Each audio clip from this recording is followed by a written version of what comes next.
The story begins on a rainy day with a towering building looming in the gloom. Inside, a boy sprints through the corridors, his heart pounding as he flees from a terrifying ghost. Fear drives him to seek refuge in a washroom, but he quickly realizes it's a dead end. Desperate, he locks himself inside a bathroom stall, exhausted and gasping for air. As he struggles to catch his breath, the ghost emerges through the ceiling, its ghastly appearance chilling him to the bone. Blood splatters across the walls, suggesting the ghost has killed the boy. Suddenly, the scene shifts. It was all a virtual reality, VR game. The boy, still trembling, rips off his VR headset and slumps back into his gaming chair. "Wow, you popped out of nowhere and scared the hell out of me. My butt hurts from falling," he exclaims. On his live stream, viewers mock him in the chat for his dramatic reaction. He retorts, "No guys, this isn't funny. Do you see the sweat on my chair? Playing this in VR is just too scary." We're introduced to the boy, Choi Do-yeon, a third-year variety game streamer with 70,000 subscribers on his YouTube channel. He earns a living through streaming, though his audience continues to tease him. "You guys won't get it until you try it yourselves," he says defensively. "Do you really want me to pass out like last time?" He thanks his viewers for watching his chaotic streams, where he often puts himself through intense experiences. Choi returns to the VR game, this time finding the exit in one attempt. His chat erupts with praise and someone donates 20,000 Korean won, asking, "If the ghost was pretty, would you have stayed?" While exercising, Choi responds, "Wow, thanks Wayudi for the 20,000 won. But what are you even saying? I keep telling you it's not an act. I really can't handle this. And no matter how pretty, it's still a ghost, right? Don't you know if a ghost looks pretty, you're already under its spell?" He announces he's ending the stream to head home, saying, "That's it for today, guys. I need to go back to my family's place." As he wraps up, a viewer named Dalmong messages him, asking about a planned collaboration with another streamer, Hyung. Choi replies, "Not sure. I can't get in touch with him, so I'll have to put it on hold." Dalmong notes that Hyung hasn't streamed in over a month, expressing concern. Another message reveals that Hyung had mentioned finding an amazing game and told others to look forward to it, but he vanished the next day. Choi brushes it off, saying, "Maybe something urgent came up.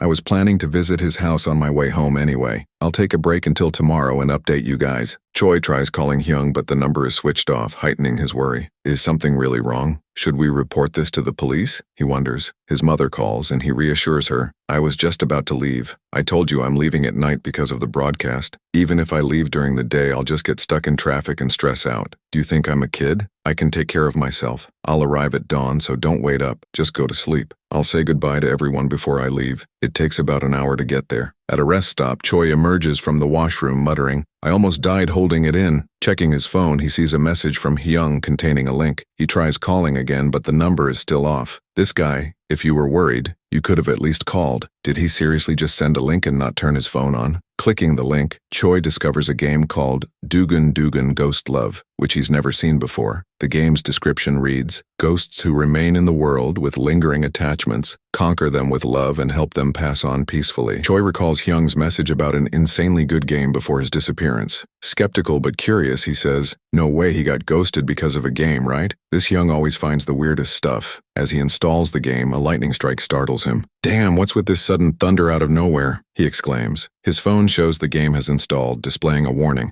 "Women's lingering grudges are cold enough to bring snowfall even in midsummer. Quitting midway is not an option. Are you sure you want to install?" Choi pockets his phone, thinking, "I've got nothing to do at my family's place anyway. I'll try it out, and if it's fun, I'll stream it later." By mistake, he accepts the warning, and the game begins searching for his date. Driving through heavy rain on a highway, Choi grumbles, "It suddenly started pouring and I didn't hear anything about rain today." His GPS malfunctions, directing him to make a left turn on a straight highway. The GPS must be bugging out. A left turn on a straight highway? That's ridiculous. The GPS repeats, "Recalculating route due to deviation. U-turn in a moment, turn left." Frustrated, Choi turns it off, but not before it announces, "You have arrived at your destination. Navigation ending." Suddenly a figure appears in front of his car, startling him. Panicking, he accelerates, hitting the person and crashing into the highway's walls. "What the hell? I just hit something," he gasps. In his rearview mirror, he sees a person lying on the road. He jumps out of the car and runs to check on them, shouting, "What should I do? Should I call the police? No, an ambulance first." But his phone screen freezes, displaying a message. "A rainy highway. A woman crashed into my car as I drove home. Panic and worry lasted only a moment. I realized she wasn't from this world." The fallen woman slowly stood up, looking down at me with eyes full of resentment and sorrow. What should I do? 3 options appear on the screen. Whatever, she's a ghost. Just run away. Shouldn't I ask why she's still lingering in this world? Standing in the middle of the road? Are you insane? Demand compensation for the car repair? Choi tries to close the app, but his phone won't respond. Shit, why isn't my phone working? It won't turn off. This is why you don't download random stuff from links. The woman now stands before him, her voice chilling. Why did you kill me? Distracted, Choi looks up as she repeats, why did you let me die? Her broken limbs and ghastly appearance terrify him, and he throws his phone away in panic. The ghost approaches, pleading, help me. You can help me, right? Instinctively, Choi selects the first option on his phone. It's a ghost anyway, let's hurry and run away. He sprints toward his car without looking back. A system window appears. She is very disappointed with your choice. Affection level has significantly decreased. The ghost cries out, why does everyone hate me? Why does no one want to see me? Another window pops up. Her affection level has changed from neutral to hostile. Her voice grows angrier. Why? I just wanted to live. A final system window warns. Her grudge deepens and she becomes enraged. Hurry and escape. Choi bangs on his car door, but it's locked. What's happening? Why won't it open? I need to run before she catches up. Too late. The ghost grabs his neck, choking him. As he struggles, her face transforms into that of a beautiful girl. Mesmerized, Choi freezes, recalling the saying, if a ghost looks beautiful, you're already possessed. A truck barrels toward them. Realizing he's under her spell, Choi gasps, have I really been possessed? The truck slams into them, and blood splatters everywhere, ending the scene.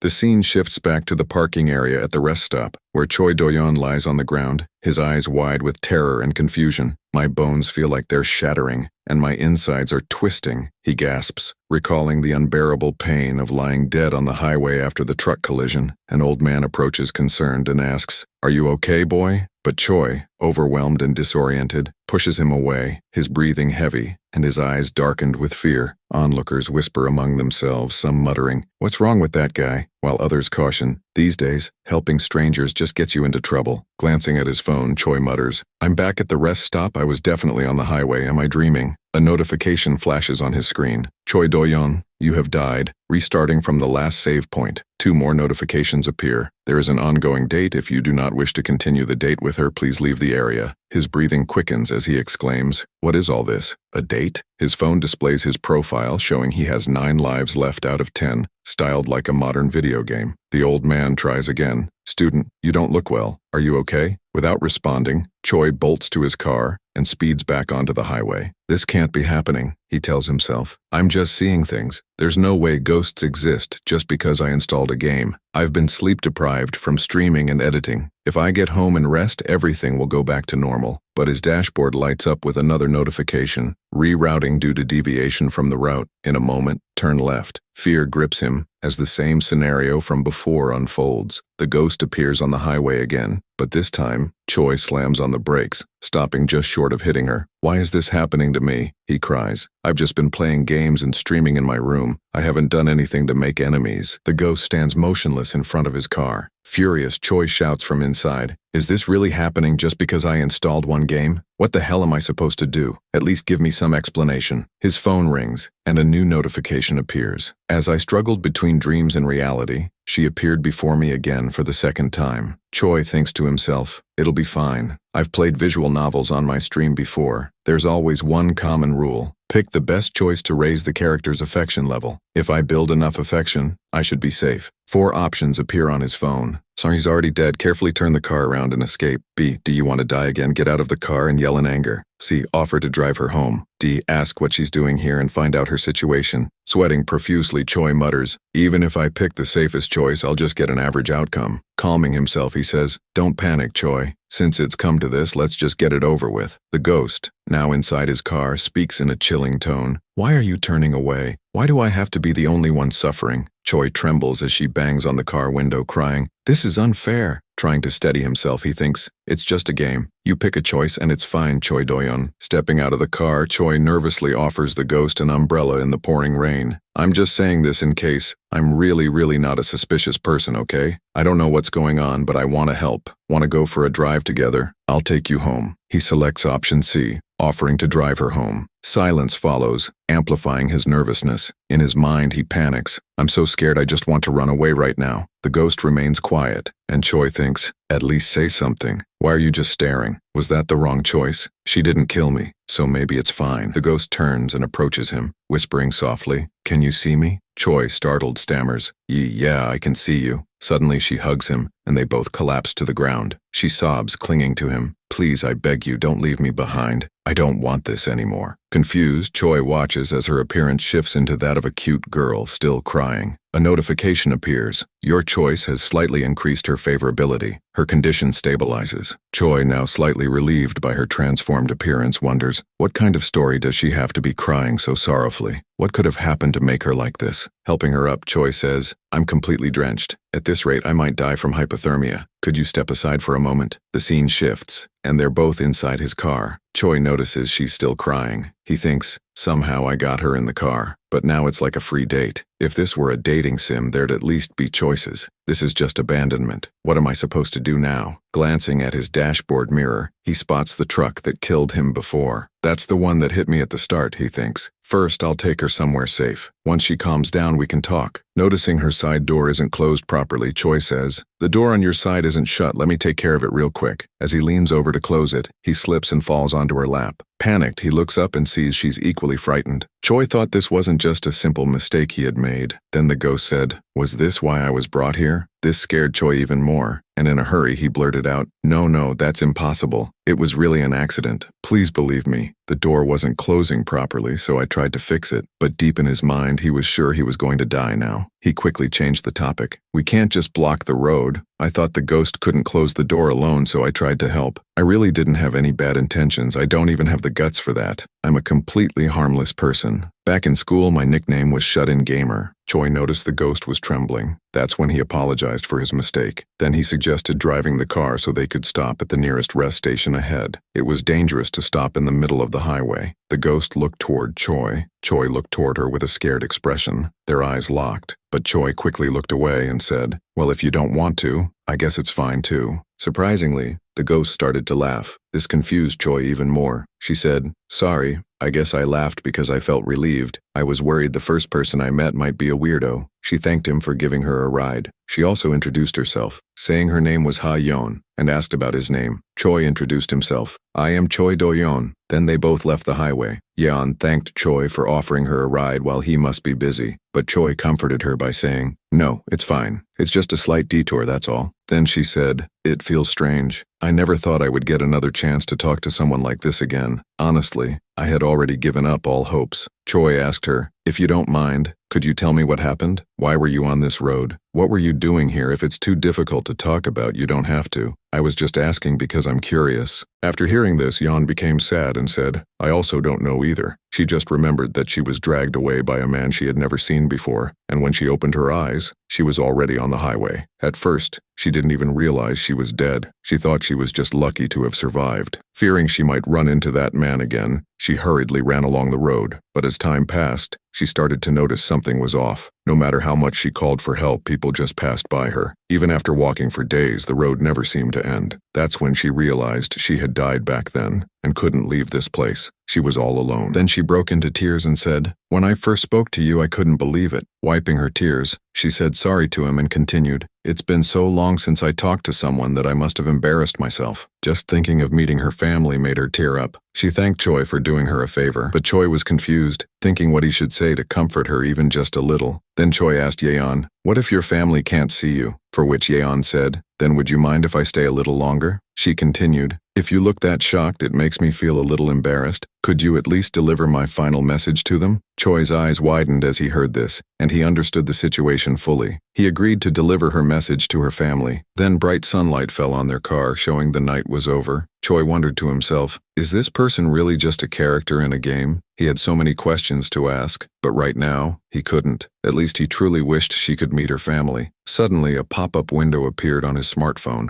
It said that soon the first midnight date would end. He was shocked and thought, what? The date is ending? What's going on all of a sudden? He confusingly looked toward Yeon. As the sun rose, Choi was shocked to see Yeon disappearing. With disappointment, she said sorry to Choi after everything he did to help her, but she only regained her senses at night. Then she asked him a selfish request to help her a little longer. Choi easily agreed to her request. He promised to meet her again at the same place where they met the first time. This brought a calm smile to her face. She disappeared while saying she would be waiting for him tonight. Then Choi's smartphone showed that his midnight date had ended. The system was calculating his romance score. He got 80 points, 1 death penalty applied, his romance rank was B-, and he earned 40 LP. LP was in-game currency that Choi could use to buy items from the game shop. After the long night finally ended and morning came, Choi was shocked to see all these notifications on his smartphone. The game then showed Yeon's affinity level, which was at normal. At this point, Choi didn't feel like this was just a game. After seeing a ghost and her tragic backstory, it left behind an emptiness, a vivid and unknown sense of hollowness in Choi's heart. There were many questions in his mind. Why was she wandering along that highway? Was she someone who really existed in the real world? And what was this game in the first place? While thinking of these countless questions, he banged his head on the car's steering wheel. He felt suffocating and frustrating keeping these questions in his mind. Then he saw the only key that might unlock this mystery. It was a message from his friend Hyung, the one who suggested this game. Hyung was telling Choi to come to his place. As soon as he read it, he drove his car to his place as fast as he could. Meanwhile, he tried to call him, but his number was switched off. This made Choi more frustrated. Soon Choi arrived at his friend's place. He immediately ran into his room and called his name, but the room was empty. The main gate was even left open. Choi had no idea what was going on here or where he had gone. Suddenly, he saw articles and many pictures pinned on the wall. It seemed like someone was investigating some case. But then Choi saw something that made his eyes widen. It was a missing report of none other than Ha-yeon. From that report, it was clear Ha-yeon was a real person, and she had been missing for a long time. As Choi was busy reading that report, another ghost roamed behind him. But at the moment, she was unaware there was another person in that room alongside him. And then that ghost noticed Choi. While Choi was still reading that report and understanding the situation, in confusion he said, "Why would someone who just stays home playing games have these documents?" And there was not just one paper, but a whole portfolio filled with these kinds of papers. Most of them were about murder cases and missing persons. Ha-yeon was also killed by a man she had never seen before. He had even seen some of these articles on the news before. That meant those people who were unjustly murdered became ghosts and appeared as characters in this game. Then Choi grabbed a notebook from nearby. After opening that notebook, he was even more shocked than before. Someone had written important information about the ghosts. It mentioned that each ghost appears at the place where they died, or a location that holds strong memories for them. As long as they have a physical body, they cannot stay too far from this place, although there are slight variations. Wandering spirits disappear during times of strong positive energy like mourning. No matter what you do, you cannot quit or delete the game. Just like other dating sims, the only option is to raise their affection level and reach the ending. He was so busy reading that notebook that he didn't even notice the fire alarm of that apartment giving warning signs. That's because that ghost was on fire and making all the things burn. She slowly approached Choi. Then she murmured in a deep, dark voice, "Hide well, or your hair will show." Now, after all this, Choi noticed her. While burning and making things catch fire, she said, "Not in the garden. You will step on the lettuce seeds." Soon Choi's smartphone warned him that her affection level was hatred. Escape immediately. While the ghost was still moving toward Choi, she continued, "Not the fence either. You will step on the pumpkin vines." She kept up this type of trash talking. Now Choi was completely scared and started trembling after seeing the incident in front of him. Then the ghost said she had found him and started to release her hot flames, which ignited the gas stove kept nearby. And soon that apartment blew up. He was trapped in that apartment and unable to escape. His body started to burn due to the high temperature, but he was still thinking why his friend had sent him that game link. And then he noticed that on the back of that previous notebook it was written, "I am sorry, Do-yeon, please." This made him wonder what had happened to him and why he was saying that. But now Choi's end is near. We see that the ghost was ready to pierce Choi's chest with her broken wooden piece, and she said while doing this, "Because of you, they all died." And soon after we see a splash of blood, which indicates that Choi had died a second time due to ghosts. But soon a thunderstrike respawned him at his last checkpoint. After respawning, he was more terrified by the incident. He started to cry while saying, "Why is this happening to me?" Then after some time, Choi called somebody, but he was not answering his phone. He was depressed that his friend was not picking up his call and what he was doing, and how much time had passed without him being able to do anything. Thanks to this, he had learned a few things. First, this game cannot be deleted. Even if he throws his phone, it comes back somehow, and there is even a limited number of lives he can waste. At first he was unsure, but after looking at the UI design and the 2 missing lives, now he was sure those were the remaining lives. He was completely exhausted and depressed. He said, "A ghost dating sim where you bet your life. How does that even make sense? Even if I tell anyone, they will just think I am crazy. But if he could somehow get that notebook, he might be able to find more information about the game and the ghosts. But there was no way he could go there. Then he remembered about Yeon, whom he promised to meet at night again. So he decided that sitting around like this wouldn't change anything. He promised to help her out. Then after some time, he arrived at Yeon's home address. There he asked about her family to a lady. She said to Choi that the family had moved out and it had been over a year. She continued that a father and his 2 daughters used to live upstairs, but after his first daughter went missing,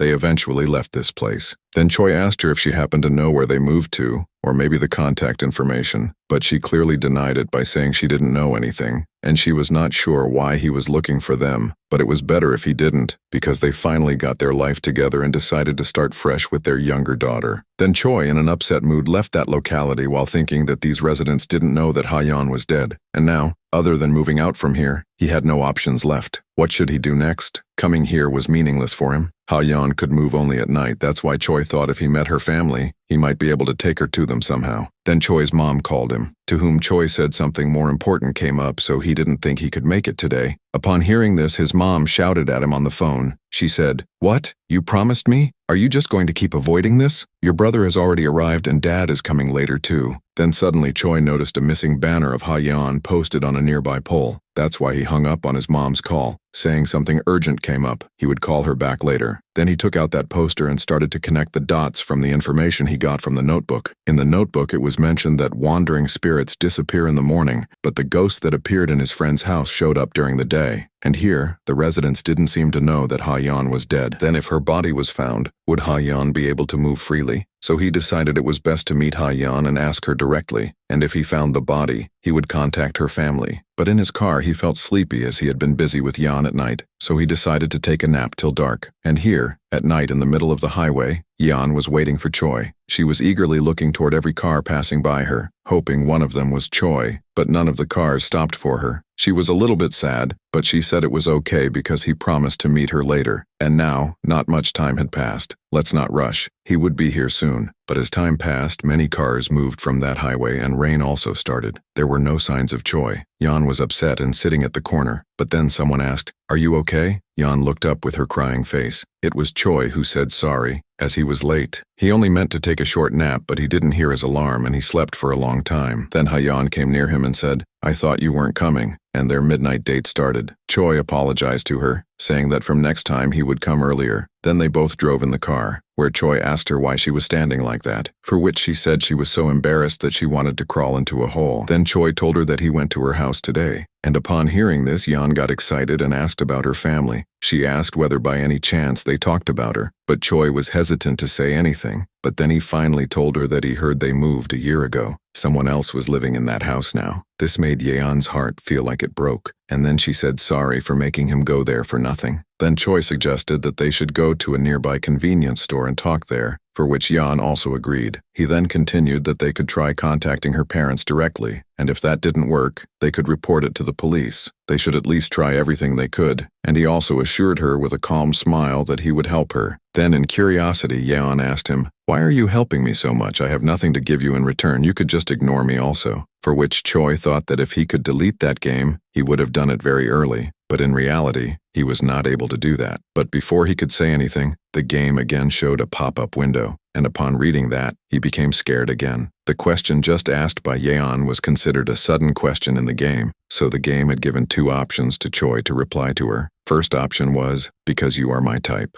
Second option was, "Because I feel bad for you." And Choi had only 10 seconds to choose one. The clock was ticking rapidly. Choi was confused and couldn't understand what he should say. That's why he chose she was his type. And hearing this answer, Yeon began to smile. She said, "That means by my type, do you mean like a ghost fetish or something?" But Choi quickly denied this and said, "Because a beautiful person was crying, and I couldn't resist helping. It's nothing special. You just looked sad." It seemed like Yeon was satisfied with Choi's answer. Then they arrived at their destination. Choi parked his car near a motel in the heavy rain. They moved toward a convenience store under a single umbrella. Yeon then asked her doubt to Choi that she just had to make sure why he suddenly brought her to a place like this. Some people help others just to demand money from their families or ask for shady things. She just wanted to ask him whether he was a wrong person or not. But she was also thankful that if it weren't for Choi, she would still be wandering on the streets alone and would probably be kicked out onto the streets again. Shocked and scared to hear that from Yeon, is she still doubting him as if he was not a right person? He explained to her that he had never thought about doing something like that, for which Yeon happily said, "I was just kidding. Your reaction was funny, so I will keep doing it." This made Choi blush a little bit. He asked her not to tease him next time. She also said sorry for it, and said that she still felt a little more at ease now, and that he didn't seem like that kind of person. But when Choi looked at her after listening to this, she changed the topic by saying, "Never mind, just talking to myself." Then they arrived at the convenience store, where they saw it was already closed. Checking his smartphone for another convenience store, he said he didn't think about that and asked if they should move somewhere else for now. But instead, Yeon suggested to him that instead of going back, they should just go ahead. They could take shelter from the rain and have a chat in a nearby motel. But at first, Choi looked a little bit hesitant. But in the end, they booked a hotel. As soon as Yeon arrived at their room, she jumped on the bed. She was so excited to see a bed after such a long time. Choi was also happy to see her smile.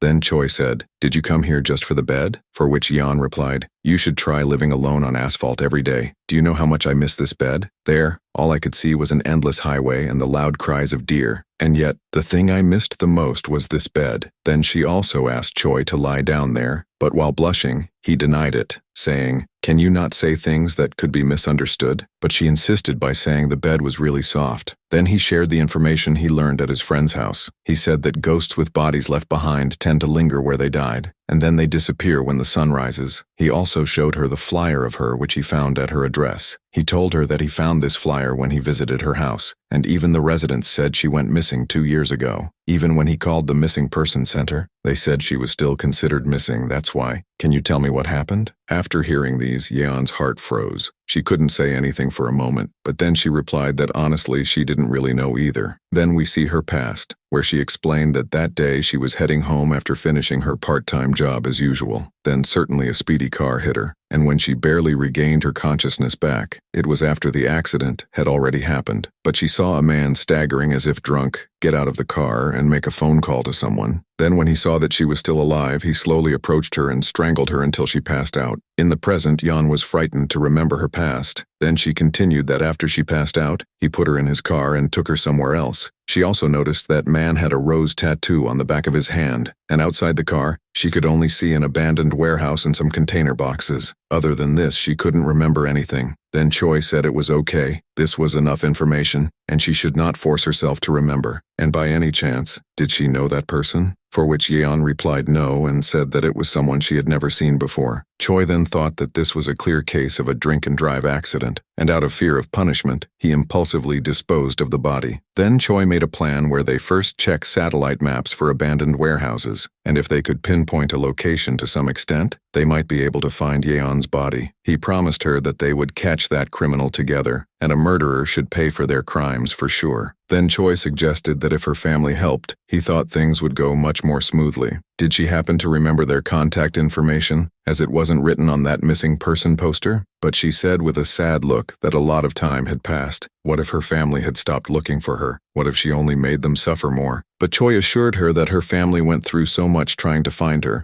and they even moved because living there reminded them of her so much that they couldn't bear it. And even all the neighbors he talked to said her family was really close. Just from hearing the story, he could tell that her family missed her, and she was not the only one who wanted to see her family again. But well, even if things didn't go as planned, he would help her. This assurance made Yeon sigh with relief, and she said, "Wait, did you go around asking these questions really?" And she also thanked him and apologized to him. Then that game showed that Yeon's affection level had increased. Then they decided to first message Yeon's father. Her father's name was Ha Byung-tae. Listening to her father's name, she jumped to see her, but she mistakenly landed on Choi, where their eyes met each other. Yeon smiled, seeing Choi's blushed expression, but Choi turned away and said she was heavy and she should get down. Then she also laughed, saying that his ears were turning red. Then Choi forcefully pushed her back, but Choi was still blushing. Then they both teased each other, sharing a joyful moment. Then Choi went for a bath as he got soaked in the rain and couldn't shower for 2 days, so he was really feeling gross. But before going to the bathroom, he said to Yeon that her family might be surprised. So should they think about what to write in the message first? Yeon also agreed to this. Then she comfortably lay on the bed, saying this was nice. It had been so long since she felt this comfortable. Then she said that teasing Choi without realizing it brought them together, and she liked it. She wished the morning would never come. Here in the bathroom, Choi was still blushing, thinking of Yeon. Then outside, Choi's smartphone rang. Yeon noticed it and saw it was Hyung's call. It was the same friend whose home he visited earlier. Then our scene shifts to Hyung, where we see that he was trying to call Choi desperately. Around him there were bloodstains. He looked very scared, like something bad was going to happen to him. Then someone called him Appa from behind, and he looked back while trembling and sweating. And it was a ghost with all its broken limbs and neck. She was moving slowly toward Hyung while saying, "Why are you running away? You said I was pretty. Then we were supposed to go on a date, so why are you running away?" And here we see that ghost's face, which was really, really scary.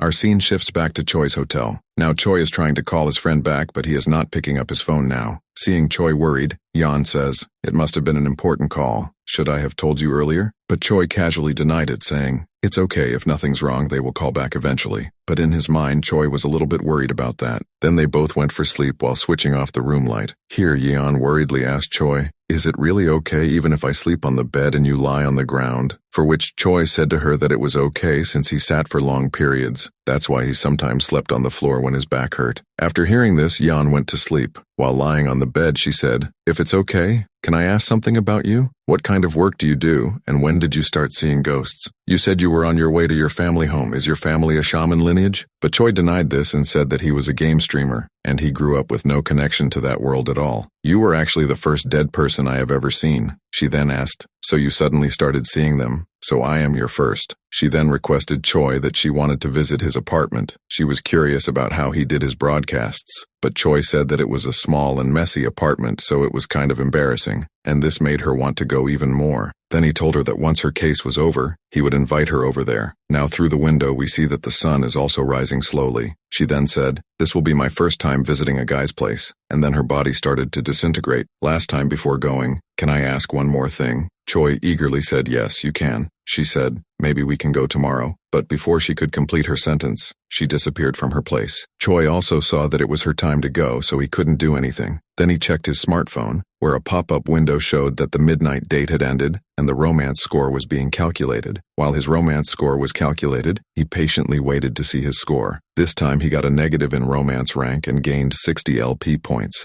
Then after some time we see a large building. It was Choi's parents' apartment. He was waiting outside his parents' apartment door, but he was frightened to meet his father, because his father thought it was pathetic to expect anything from a guy like him. But he somehow gathered his courage to ring the bell, and he would just eat quickly and go back to his place. Then he went inside, where he got shocked to see something as soon as he entered. There it was, his father standing in front of him and looking at him with an embarrassed look. At first, Choi was also hesitant to speak anything, and again he gathered some courage to speak. But as soon as he asked if his father was doing well or not, his father moved from there without saying anything to him. This incident made Choi realize how useless he was in his own family. Then his mother noticed him from the kitchen and said to Choi that his brother would be here soon, so wait a little, and he also agreed to that. After some time, the food was served, and everyone sat down at the dining table to take their meal. Choi's father asked his brother how his life was going, for which his brother said that he had gotten quite used to it. Then his father said, "Don't let your guard down and keep working hard, because becoming a doctor isn't easy." Here we clearly see discomfort in Choi's eyes. Then his mother came in between and said, "Why are you putting pressure on someone who is already doing well?" His father said, "What did I do?" His mother said that he kept pushing someone who was already doing fine. Then Choi's brother said that it was fine. His dad also went through it too, so he was probably saying this from his experience. Then their mother said, "Well, you have to acknowledge his personality, Having at least the eldest son here makes me feel more at ease. These statements clearly show how Choi was disrespected in his house. Then his mother said how Choi was doing these days, which caught Choi off guard, and Choi knew it was going to happen to him. He said that he was somehow managing everything in his life. We get to know that 3 years ago, Choi ran away from his house, and now he has no right to return here. Then after dinner, Choi was preparing to leave, but he was stopped by his brother, who asked him where he was going, for which Choi said that he was just going to a convenience store. Then his brother told him that 3 years was long enough. Didn't he think it was time for him to get himself together? But this made Choi more furious. In rage, he said this had nothing to do with him and he would handle it himself. Then, after leaving his parents' house, Choi saw that Yeon's father had texted him back, but he was disappointed, and in the text he said that he was sick of this kind of contact. Please leave our family alone, we are living just fine. After reading this, Choi ran somewhere, and it was a convenience store where he bought some items. He said, gas money, motel fees, and even a shovel. This month's expenses are high and he might really have to survive on cup noodles this month. Then he drove his car somewhere while he explained that when a date was over, LP points were given based on that relationship score, and these LP scores could be used in the shop for items that would help him solve these cases easily. Currently, Choi had 100 LP score, and if you didn't have enough LP scores you couldn't even check the uses of items you couldn't buy. Like this, a magnifying glass item which allowed him to check one desired piece of information about the target being pursued. And for Choi, among all the items in the store, this one seemed useful in his situation, and Choi had already used that item. Then we see that Choi had arrived at his destination, and it was the same warehouse which Yeon talked about. After coming out of his car and taking out his shovel, he said that there were 3 warehouses near the place where he met Yeon that had containers. Even in Google Maps from 2 years ago, this was the only place with containers. But the problem was how he was supposed to find anything with just this one photo they gave him as a hint, and this was the photo which he got after using that magnifying glass item. Choi then motivated himself by saying that having something was better than nothing, and it was not even that big of a mountain. If he searched the whole mountain, he would find it somehow. Soon the time moved forward, and the sun also started to set down, but Choi still was not able to find that tree from the photo. He was completely tired and gasping for oxygen, and now he accepted that there was no way. That was impossible. Finding a tree with a hole in this whole mountain full of trees was not possible. He should just convince Hayeon's family instead. If the bereaved family got involved, things would work out somehow. But anyway, this was all just his own theory, and for this he needed to meet Hayeon one more time. Then Choi fell due to his foot tripping on a tree root, and while lying on the ground, he said he really needed to start exercising. His legs were shaking just from moving a little. But then he remembered Hayeon's condition when they first met on the highway, and this made Choi stand up again. He was not ready to give up this easily, and he again started to continue his search. After some time, he suddenly noticed that tree with the exact same hole in it, and he soon started to dig there. While digging, many thoughts rose in his mind, that he needed to work and save for rent, and he didn't have time for this.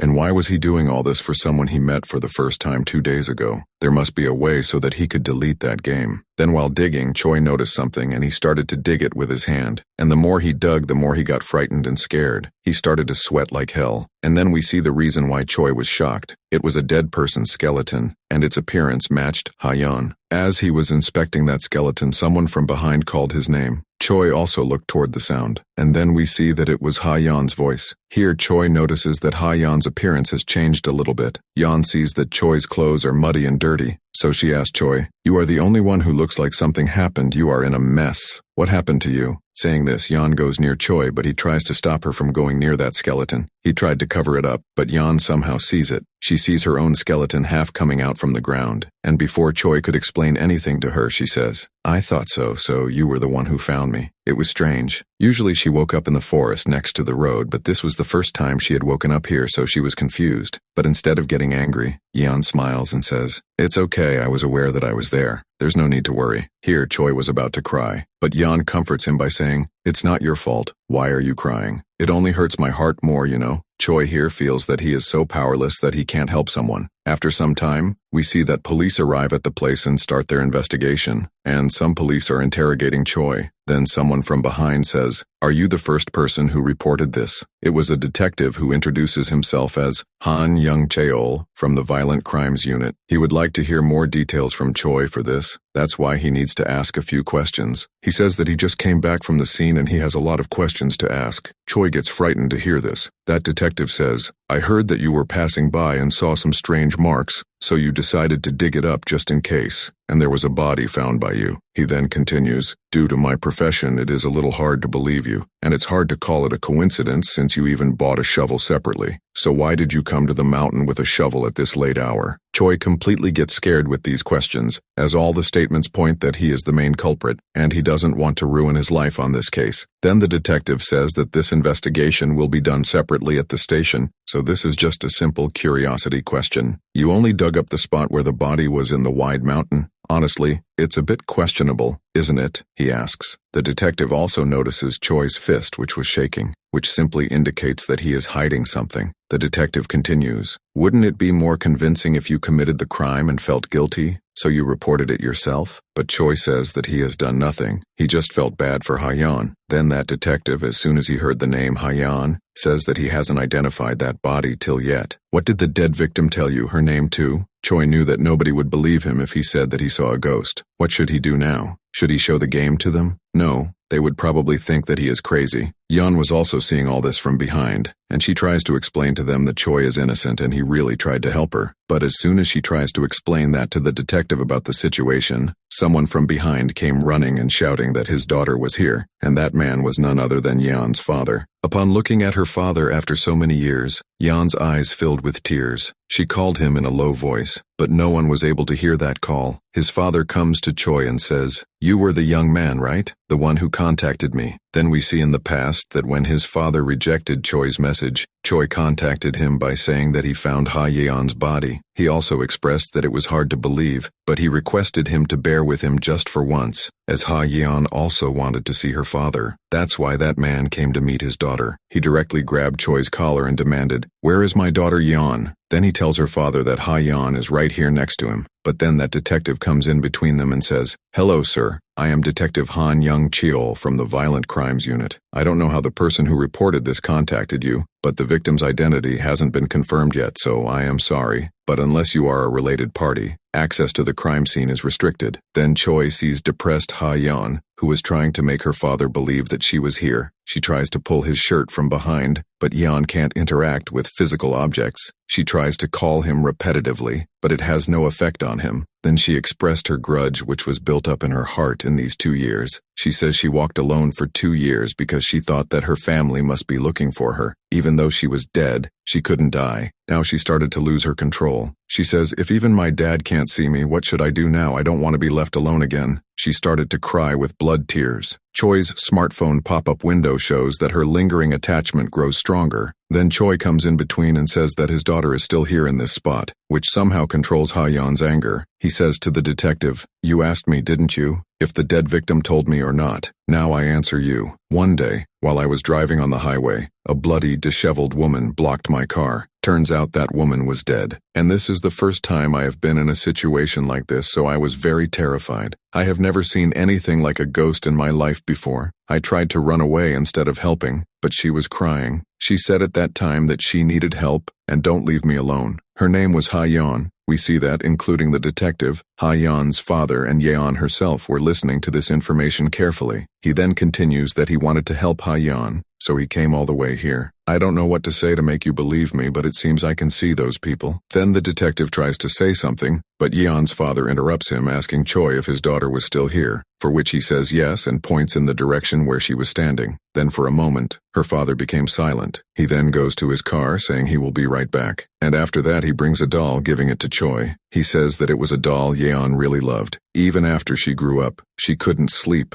without this old, tattered doll. He had been carrying it around ever since his daughter disappeared, believing that she could come back someday. With a sad face but still hope in his eyes, he asks Choi that if his daughter is really here, then can you ask her what is the name of this doll? For which Yeon picks up that doll, which made the doll float in the air for everyone, which looks miraculous for everyone. And the doll itself comes near to Choi, where he says that its name is Manya. Choi sees that Yeon was happy to see her doll. Then after some time at the police station, Choi was giving his statement. Then after giving his statement, he came out from the station. While coming outside, he says that it was very suffocating inside. After coming out, he sees that Yeon was there with her father. Then both the men sat at the bench and opened a beer can. Her father says thank you to Choi for helping his daughter. He says he will definitely try to repay him in the future. but Choi denies it by saying it's nothing. It's something he wanted to do. His father says that she was a diligent child born under a worthless father and only suffered hardships, and she couldn't even close her eyes in peace. It feels like my heart is tearing apart. His father was really depressed and broken at the time, and he started to cry. He then asks Choi what will happen to his daughter now, for which Choi says that Yeon is asking if it would be okay for him to relay a message. Is that all right? For which her father agreed. Then Choi conveys the message of Yeon to her father that she is okay. She was worried about him and her younger sibling who would be left behind if she disappeared. It's obvious that our family would be like without me. I have to at least say a final goodbye so you won't keep looking for me, but I'm still glad that you somehow overcame it. And if you keep enduring like now and think of me sometimes, that will be enough for me. Thank you. I was happy to be your daughter. They say there's no greater disrespect than passing away before your parents. I am sorry for leaving you first. After completing his speech, she touches her father's head with the help of the doll, ensuring that I am always with you. She says while crying that if she is reborn ever again, she would be okay to be born as his daughter again. This was a very intense moment for everyone present there. His father also says while crying that he would also be happy to become her dad again. While Choi was also present there but couldn't do anything except sit quietly. Then a pop-up window shows where it was written that she was on the Freedom Road branching point. Though dead, unable to die, she wandered the highway, but thanks to your efforts, she has been freed. Her soul is now ready to return, but her heart still holds lingering attachment. Choi was shocked to read this. Then the next window shows where it was written that whether she stays with you or not depends entirely on your choice. At the same time, you might regret that choice also. Yeon also asks Choi what she has to do, as now her time has come. But here, Choi gets completely confused whether to stop her here in this world and bear the regret or let her go. Choi's game asks him for the last time if he wants to ask her on a date or not. And Yeon also expresses her feeling while crying that she doesn't want to go like this. Choi looked at Yeon and thought to himself, I don't know what I was thinking. Then he said, do you remember what you said yesterday? You said you wanted to visit my place once this incident was over, and we need to catch the culprit too. But for that, we need time, right? So I still need your help, Ha-yeon. And you also said you didn't want to leave yet. So, if you don't mind, would you like to come to my house? While this, Yeon was looking at Choi confusingly. She thought, I wonder if this is a good decision or am I being impulsive because of my emotions? But then she said, yes, I want to go. Then our scene shifts to Choi's building where he lives. Both of them now arrived at Choi's apartment where Choi said, my house is small and dirty. That's why I'm a little bit worried. For which Yeon also said, my house is small and old too. Then they both entered his house. At first, Yeon was surprised to see that Choi's house was cleaner than she expected. Then she said, I'm looking forward to living with you. And from here, this marked the beginning of their peculiar cohabitation. We are then explained the term poltergeist. It's a phenomenon where objects move or make noise due to an invisible source. Then we see that Yeon was trying to open a gate through a doorknob, and from behind, Choi was also motivating her to do it, but she was not getting any success. Suddenly the door opened, and she fell into it. She banged her head into a wall. Worried, Choi asked her, are you okay? But Yeon, without worrying about her head, said, did you see that? I opened that door myself. She said that right now she couldn't even lift things properly, but if she tried hard enough, she should be able to make at least a meal for him. While Choi thought that usually ghosts pass through walls, it seemed their limit was only being able to move things temporarily. Then Choi moved forward his hand to lift Yeon while he said, you want to help me with housework, but I can cook for myself so you don't have to worry. But she said, still, there might be things I can do to help. I just want to contribute in some way. I heard you mostly eat ramen anyway. While Choi said that he appreciated her sentiment, they should be a bit careful regardless. And we see that when Yeon fell, she knocked over a water jug, spilling water all over. Then Choi said to her, don't overdo it. If you need anything, just let me know anytime. And it might be a distance to go to see your family, but I'm the only one who can see you, so you don't have to feel burdened. Just be comfortable. He also said, even if there are inconvenient parts, we will figure them out together gradually. Then something struck Yeon's mind. She said with a shocked expression, from now on, we are going to live together. Doesn't that mean this is like cohabitation? Choi then wiped the floor where Yeon mistakenly spilled the water. While doing this, he thought that after Yeon's body was discovered, she no longer needed to return to the highway. Since she hadn't disappeared even during the day, she should be able to walk around without worrying now. Choi also remembered that when Yeon's father was leaving, he asked him if he could come to meet Ha-yeon with her sister since she had another schedule. That time he also expressed gratitude and apologies and promised to visit him soon, while he handed over some cash from his wallet, saying he couldn't accept it otherwise. But now Choi was relaxed as he could at least take a breather now. He thought that although he was concerned about that deleted version, There was no method to pursue it anyway. There was still no news about the game. But now he was worried about the expenses he had to bear this month. He had to pay a total of 480,000 won, and what troubled him most were the immediate living expenses, and he would have to go to the police station again for Ha-yeon's case, and he would have to work double hard for the time he had taken off. Then Choi said to Yeon that he needed to turn on the broadcast tonight, so he was thinking of getting some rest. "What about you, Yeon?" For which she also agreed to take some rest. Then Choi grabbed his mattress and stuff and said that he was going to sleep in the kitchen, so if she needed anything, wake me if anything happens. Here, Yeon tried to stop him from sleeping in the kitchen, saying that she would rather sleep outside. Then Choi turned off the light and said, "It's fine, you're the guest. It would be rude to make you uncomfortable." Yeon gave a slight smile to Choi's gesture, and she also noticed that Choi left the kitchen's door slightly open, a way of being considerate. This made her think that Choi was the person she always wanted. Then while lying on the bed, she smelled the scent of fabric softener and a fairly organized house. It felt quite comforting to her. Then she remembered her past life memories when she was alive. She remembered that time when she was with her friends. One of her friends was explaining why her boyfriend got angry. Then another friend of hers said, "If you're going to feel that way, why are you dating? I told you not to hold back. Just say it." Then they asked Yeon what she was doing these days. This caught Yeon off guard. Then her friend continued asking, "What about the senior you liked? How did it go?" For which she replied that she rejected him, as he thought they just weren't compatible.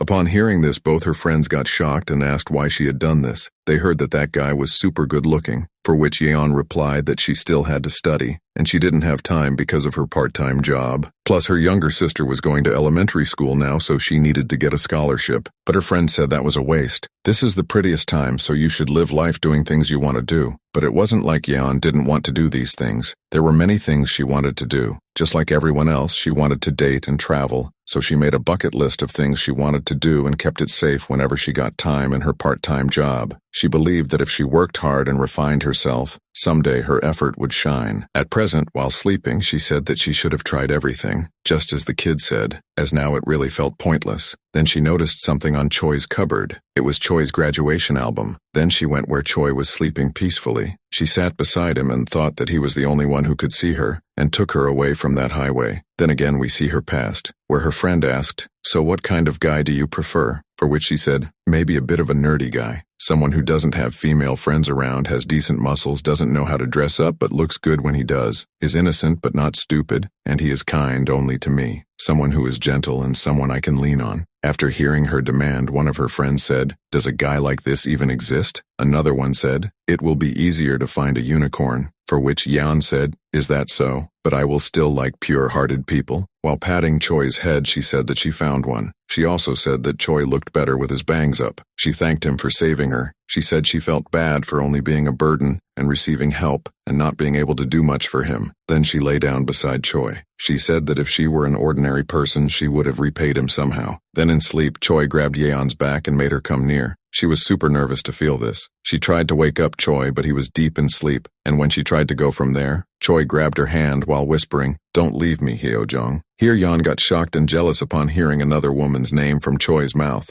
Our scene shifts to Choi playing a cute girl dating simulation game. The character in the game says while crying, "I don't know, I understand, but my lingering feelings keep growing." Then a pop-up window in the game gives the player 3 options to choose. "Don't worry, everything will be alright. Don't cry, I messed up." Or, "I'll think about the complicated stuff later. I like you." This is a dating simulation game where you choose the best option based on each character's preference. Then the 2 characters share a heartwarming kiss. This game aims for a special relationship like dating or marriage. While playing, Choi gets emotional and hides his face from the chat, but his audience was ruthless. They noticed he cried, so they started to tease him for crying while playing a dating sim. Some in the chat also mentioned that they cried a little bit too, but Choi denied it, saying, "I wasn't crying, I just yawned." Still, they did a great job with this. Then someone in the chat asked, "Weren't we supposed to play a horror game today?" For which Choi replied that if he kept playing the same genre, they would all get bored. He suggested that sometimes it's nice to try something different. It also changes the mood. Then someone named Yudi donated 10,000 won and asked, "Are you perhaps studying romance with a dating sim?" Choi first thanked Yudi for the donation, then replied to the question, "There's no way I'd do that." Then we see that Yeon was quietly observing Choi. She thought it felt like she was seeing a side of Choi she hadn't seen before. After all, they hadn't had much time to talk about each other. While watching Choi, she wondered what kind of student Choi was. And who was this person, Kwon Hyo-jong, whose name she heard from Choi's mouth last night? That night, Yeon saw a photo of that person in Choi's graduation album, but her face was smudged by a black marker. She was very curious to know about this girl. Then Yeon saw that Choi was about to end his stream. Choi said to his audience, "Let's end this stream today and see you tomorrow." Then Choi asked Yeon, "Was my stream too noisy for you?" For which Yeon replied, "No, not at all. Watching your stream was very enjoyable." Then she teased Choi by saying, "By the way, was it really that touching that you cried? You looked so cute that time." This annoyed Choi, and he said, "I told you, I was just yawning." Then he said that he had editing work to do, so he might need to work until late. "Is that okay with you?" Yeon replied, "I'll be quiet and think of me as not being here. Even though it may look like it, I can manage fine on my own." Then Choi thought of something and said, "Okay, I can finish editing quickly and go outside for some fresh air. Is there anywhere you would like to go?" But Yeon declined, saying she was good right here. Then Choi said, "I'm just feeling a bit cramped, so do you want to go with me somewhere?" For which she thought, and then said with a smile, "The Night Sea." It was one of the first things she wanted to do when she was alive. She said she had wanted to go there for a long time. Choi then said, "Shall we find a nearby beach for now?" Then Choi's smartphone gave him a new task where it was written, "She wants to go to the Night Sea, but time and money are tight. I still have editing to do and need to find freelance work. How about making a reasonable compromise?" Then he was given 4 options to choose. Option A, "No, she wants to go, so let's stretch it a bit and go to the sea." Option B, "We just need to see water, right? A reservoir should be fine." Option C, "If we compromise, a lake park might be nice." Option D, "Let's go to an indoor fishing place. We can see water and fish. She'll like it." Choi thought that this was exactly like the dating simulation game he was playing earlier. You have to choose the best option to pursue your target. But here, the target is someone who has already passed away, and if you make a mistake, you might be killed in a horrible way. He wondered, if I keep spending time with Ha-yeon and just follow the available choices, is it safe? I've been following the choices presented in the game so far. Normally, dating sims only allow you to select from the given choices. But this isn't a game, it's reality. Then Yeon interrupted him. Realizing he was lost in deep thoughts, he apologized to Yeon. She said,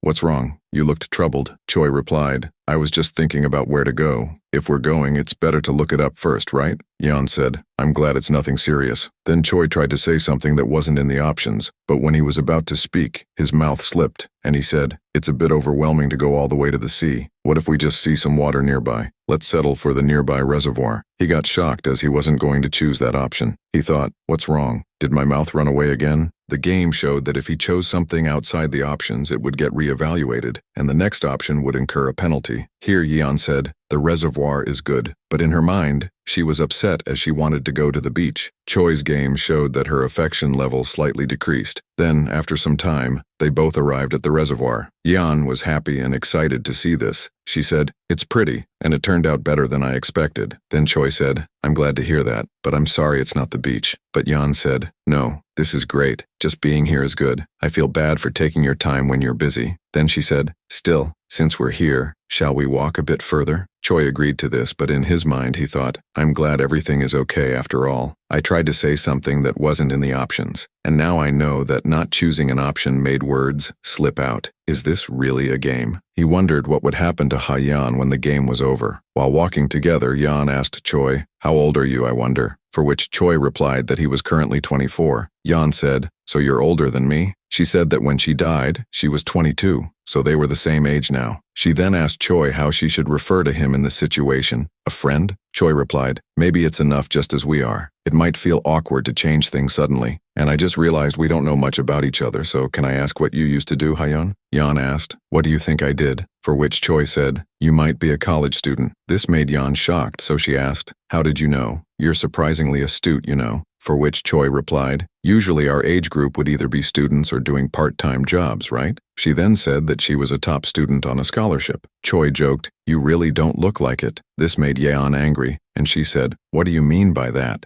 Choi jokingly listed things and changed the topic by saying, "I mean, the atmosphere doesn't seem quite right." He also said, "You look pretty." This gave a smile to Yeon's face. Then Yeon jokingly said, "Did you go around charming girls with that innocent look?" This made Choi worried, and he said, "I just thought you were pretty as you are." Then she asked, "Did you hug me last night?" This caught Choi off guard and he became embarrassed. He said, "That was sleep talking." Then she teased him again by saying, "Oh, your face is red again. You look cute like this." Embarrassed, Choi requested her not to tease him. They both were enjoying that peaceful night alone. Even though she showed up out of nowhere in Choi's life, he still felt okay with this. The joy of being with someone and a sense of relief. Then Choi looked at his smartphone and thought, maybe downloading this game wasn't such a bad idea after all. Choi also noticed that Ha-yeon's affection level slightly increased. Then Yeon said to Choi, "Can I ask something?" Choi agreed to this. She said, "It's nothing serious, but I saw someone's picture in your graduation album and I want to know who is Kwon Hyo-jung." As soon as she said that, a thunder strike hit there. Choi got scared by this, but when he looked toward Yeon, she was not there. She had mysteriously disappeared from her place. Choi called her name, but he didn't get any response. He said, "What is happening? Where did she suddenly go? Don't tell me she ran off to the highway again." But when he checked his smartphone, he got completely shocked. In his smartphone, the pop-up window showed, "Matchmaking successful. If you don't want to date her, please exit the location. Affection level is despair." Choi got scared and looked behind, where he saw a ghost coming up on the bridge. It was a ghost whose only head was there, and it was trying to climb that bridge through its hair. Choi got scared and fell on the ground. He started to shout in panic, and then he realized something was off. We see that a headless body was standing behind him, and this life-risking dating simulation had only just begun. As soon as Choi realized someone was standing behind him, he completely fell to the ground and threw his smartphone. Then we see that Yeon was also present there, but Choi couldn't see her. She called out to him, asking if he was okay, but to Choi, it was like she wasn't even there. She tried to comfort him, but all her efforts went in vain. Then she realized she couldn't touch Choi. Her hand phased right through his body. She got completely shocked and scared. She tried to call Choi over and over, but it had no use. Here, Choi thought, what's going on? Is that another character in the game? That headless body slowly approached the freaked-out Choi. He tried to calm himself down. He needed to talk, just like he had done with Ha-yeon, but he was too scared to do that. Then that ghost head slowly approached toward Choi's hand and started to crawl onto him. Choi and the ghost's eyes locked onto each other. Then Choi flicked that head and threw it far away from himself. That head rolled across the bridge. Choi then ran away as far as he could.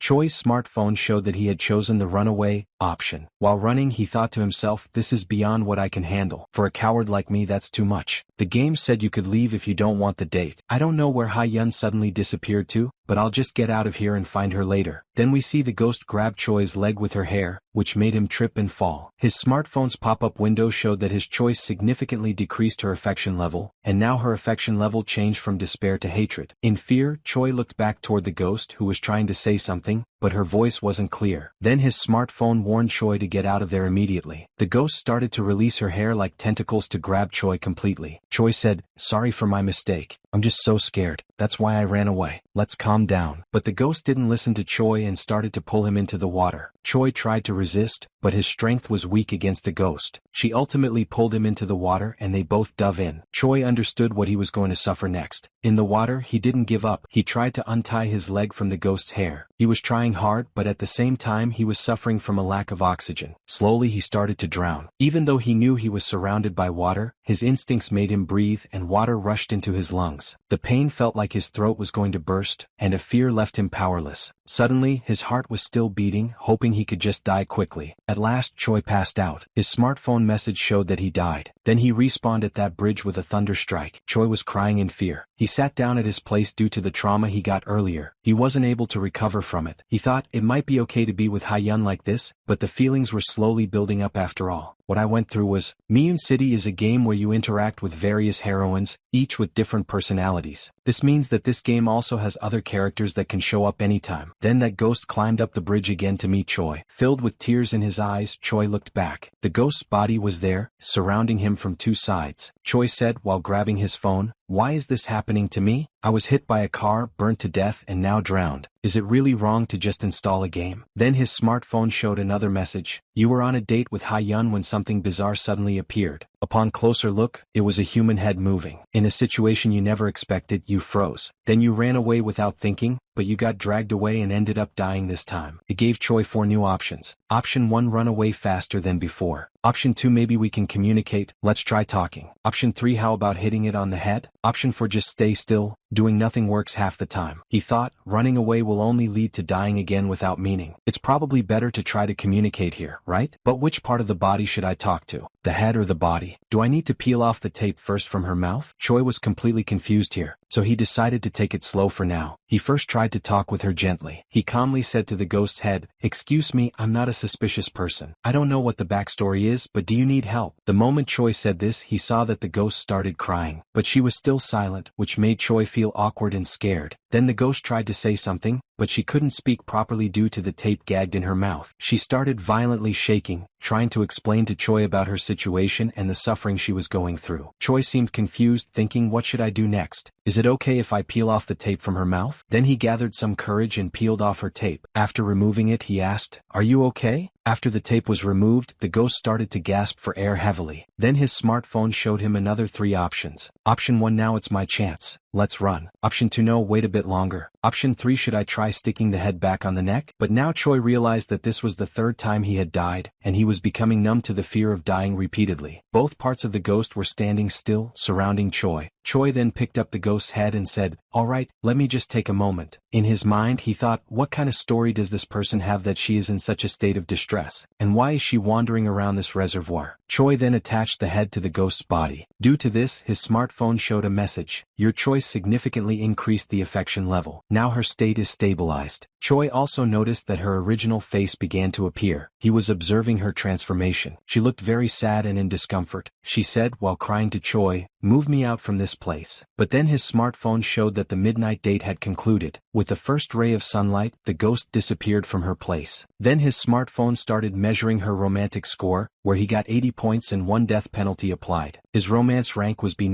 Choi thought, despite the lingering unease, the second date with a new character has come to an end. Here Yeon was still behind Choi, crying for some reason. From Yeon's perspective, when she disappeared in front of Choi's eyes, she couldn't understand what was happening at first. But seeing Choi's reaction, she realized he was scared of something. When she tried to touch him, her hand phased through his body, which left her completely shocked and confused. She questioned, why is this happening all of a sudden? She tried to communicate with Choi, but she failed. Then she saw something that shocked her even more: Choi talking to someone, saying he wasn't a suspicious person and wanted to help. Yeon thought she knew there would be a parting someday. She assumed Choi was talking to some kind of spiritual being, and because of his connection to spirituality she couldn't see it. She knew she was dead and Choi was alive. To Yeon it felt like Choi was simply ignoring her. She then shared her journey and the struggles she faced after her death. As time passed, she kept losing herself, walking on the road instinctively. Then the person who reached out to her during that time was Choi. Every moment with him was enjoyable. I was grateful to be with him. I felt supported so much that I loathed myself for being a burden. Even after meeting my family, I still wanted to remain on this side a bit longer. Now she was scared of no longer being visible. Has my time come to move forward? But this is all too sudden. I don't want to bid farewell without saying anything to Choi. While crying, she approached Choi again, but she saw a black energy in front of him and Choi was moving toward it. She got completely scared and couldn't understand what it was. She crawled toward Choi to warn him as it looked dangerous to her. But then she realized she was also like that being. She questioned herself, shouldn't I be by Choi's side either? What should I do then? No, I know the truth, I'm being greedy for Choi. She was becoming sad and worried when she heard Choi's voice calling her name. Now they could see each other again. Worried, Choi grabbed Yeon and asked, "Where did you go? Now you're back, I thought you disappeared." But she didn't reply to his questions. He continued asking, "What is this? Why are you crying? Are you okay?" But she stayed silent and quietly wiped her tears. In her mind, she knew it was dangerous, this shouldn't be happening, but she was feeling greedy. Then she touched Choi's chest and asked, "Aren't you scared of me?" At first Choi replied, "Yes." Then he continued, "I wasn't particularly scared, but in fact, I felt more scared when you weren't next to me. Should I have been scared?" She then said, "That's not it. After all, I'm dead and you have a life. Is it okay for me to be by your side? If I'm a burden, I can leave. I'll do it on my own without causing any trouble." Choi replied that he actually needed Yeon's help. He couldn't explain it in detail, but he needed her to resolve his ghostly issues. Then he moved his hand forward, asking Yeon to help him. Yeon thought, although I know the end of my story seems predetermined, is it okay to be a little greedy right now? Then she replied, "Yes," and grabbed Choi's hand, indicating she would help him with his ghostly issues by forming a team. It seemed like they both had a lot to say to each other, so they decided to talk about it while they returned. After some time in the car, a confused Yeon asked Choi, "You're saying a headless woman asked for help?" Choi replied, "Yes," and asked, "Didn't you see her too?" She replied that she did see her, but she just appeared as a lump of energy, so she couldn't tell any details. And that time it seemed like you were trying to reassure her. Weren't you scared? Choi explained, it's only natural to be scared when a bizarre head is crawling around, and when I tried to run away, there was a body without a head behind me. Also, I was worried you might have disappeared onto the highway again. Do you know how scary it was when you disappeared, Ha-yeon? Seeing you back was a huge relief for me. Then Yeon said, earlier you mentioned needing my help. May I ask what it is? Choi replied, it's a bit hard to explain right now. This made Yeon more curious and she pressed him to tell her about it. But Choi casually denied it, saying he would tell her later when there was a chance. While driving, Choi thought about that ghost. He was worried and wondered why tape was wrapped all over her body, with wounds appearing to be cut here and there, and a severed head and torso. It might be something akin to the dismemberment murders I've seen in the news. If I get involved, it might actually become dangerous. However, I can't turn away from someone who has asked for help. Being fearful, wouldn't that make them even more miserable? Yeon also noticed the worry and discomfort on Choi's face. Choi thought, I can't even manage my own life right now. Then he said, you seem to be lost in thought. Is it because of that person you mentioned earlier? Yeon replied, yes. Then she said, Choi, you're too kind. Being steadfast can be both a strength and a weakness, you know. You have a personality that tends to harm yourself. Choi said in confusion, really? Yeon replied, of course. Who would worry that much about a suddenly appeared ghost? So it's okay not to do what you don't want to do. What's most important is taking care of yourself. That's something no one can dispute. Then, giving a calm smile, she explained to Choi, it may sound strange, but coming from someone who has been saved by your warmth, don't try to shoulder everything alone. If you believe in something, pursue it, and if it gets hard, run away. So you can be a little more honest with your feelings. Choi understood Yeon's feelings and said, there are still life points left. Honestly, it's scary, but if I can pull someone out of hell with my help, isn't that worth a try? If there is a God, surely he would give me a stroke of luck for all this hardship. Then they arrived at their home, where Choi got shocking news as soon as he entered his apartment. His landlady said she was raising the rent and management fees because prices had gone up a lot. Everyone around has already increased their prices too, and I've been patient enough, right? Choi, with a shocked expression, said, that's way too expensive and it's so sudden too. His landlady replied, everything's gone up these days. It's because you, Choi, don't know. And if the amount doesn't match, you have to look for another place. Well, I don't know if you have the luxury to do that or not, Choi. Choi said, it's already going to be hard starting this month. Can you give me just a little more time? His landlady replied, this makes me feel like the bad guy. For this month, you can pay like before, but from next month onward, please adjust. And as a life senior, I'm telling you to find a decent job. Men grow outside, you know. The internet is ruining today's kids.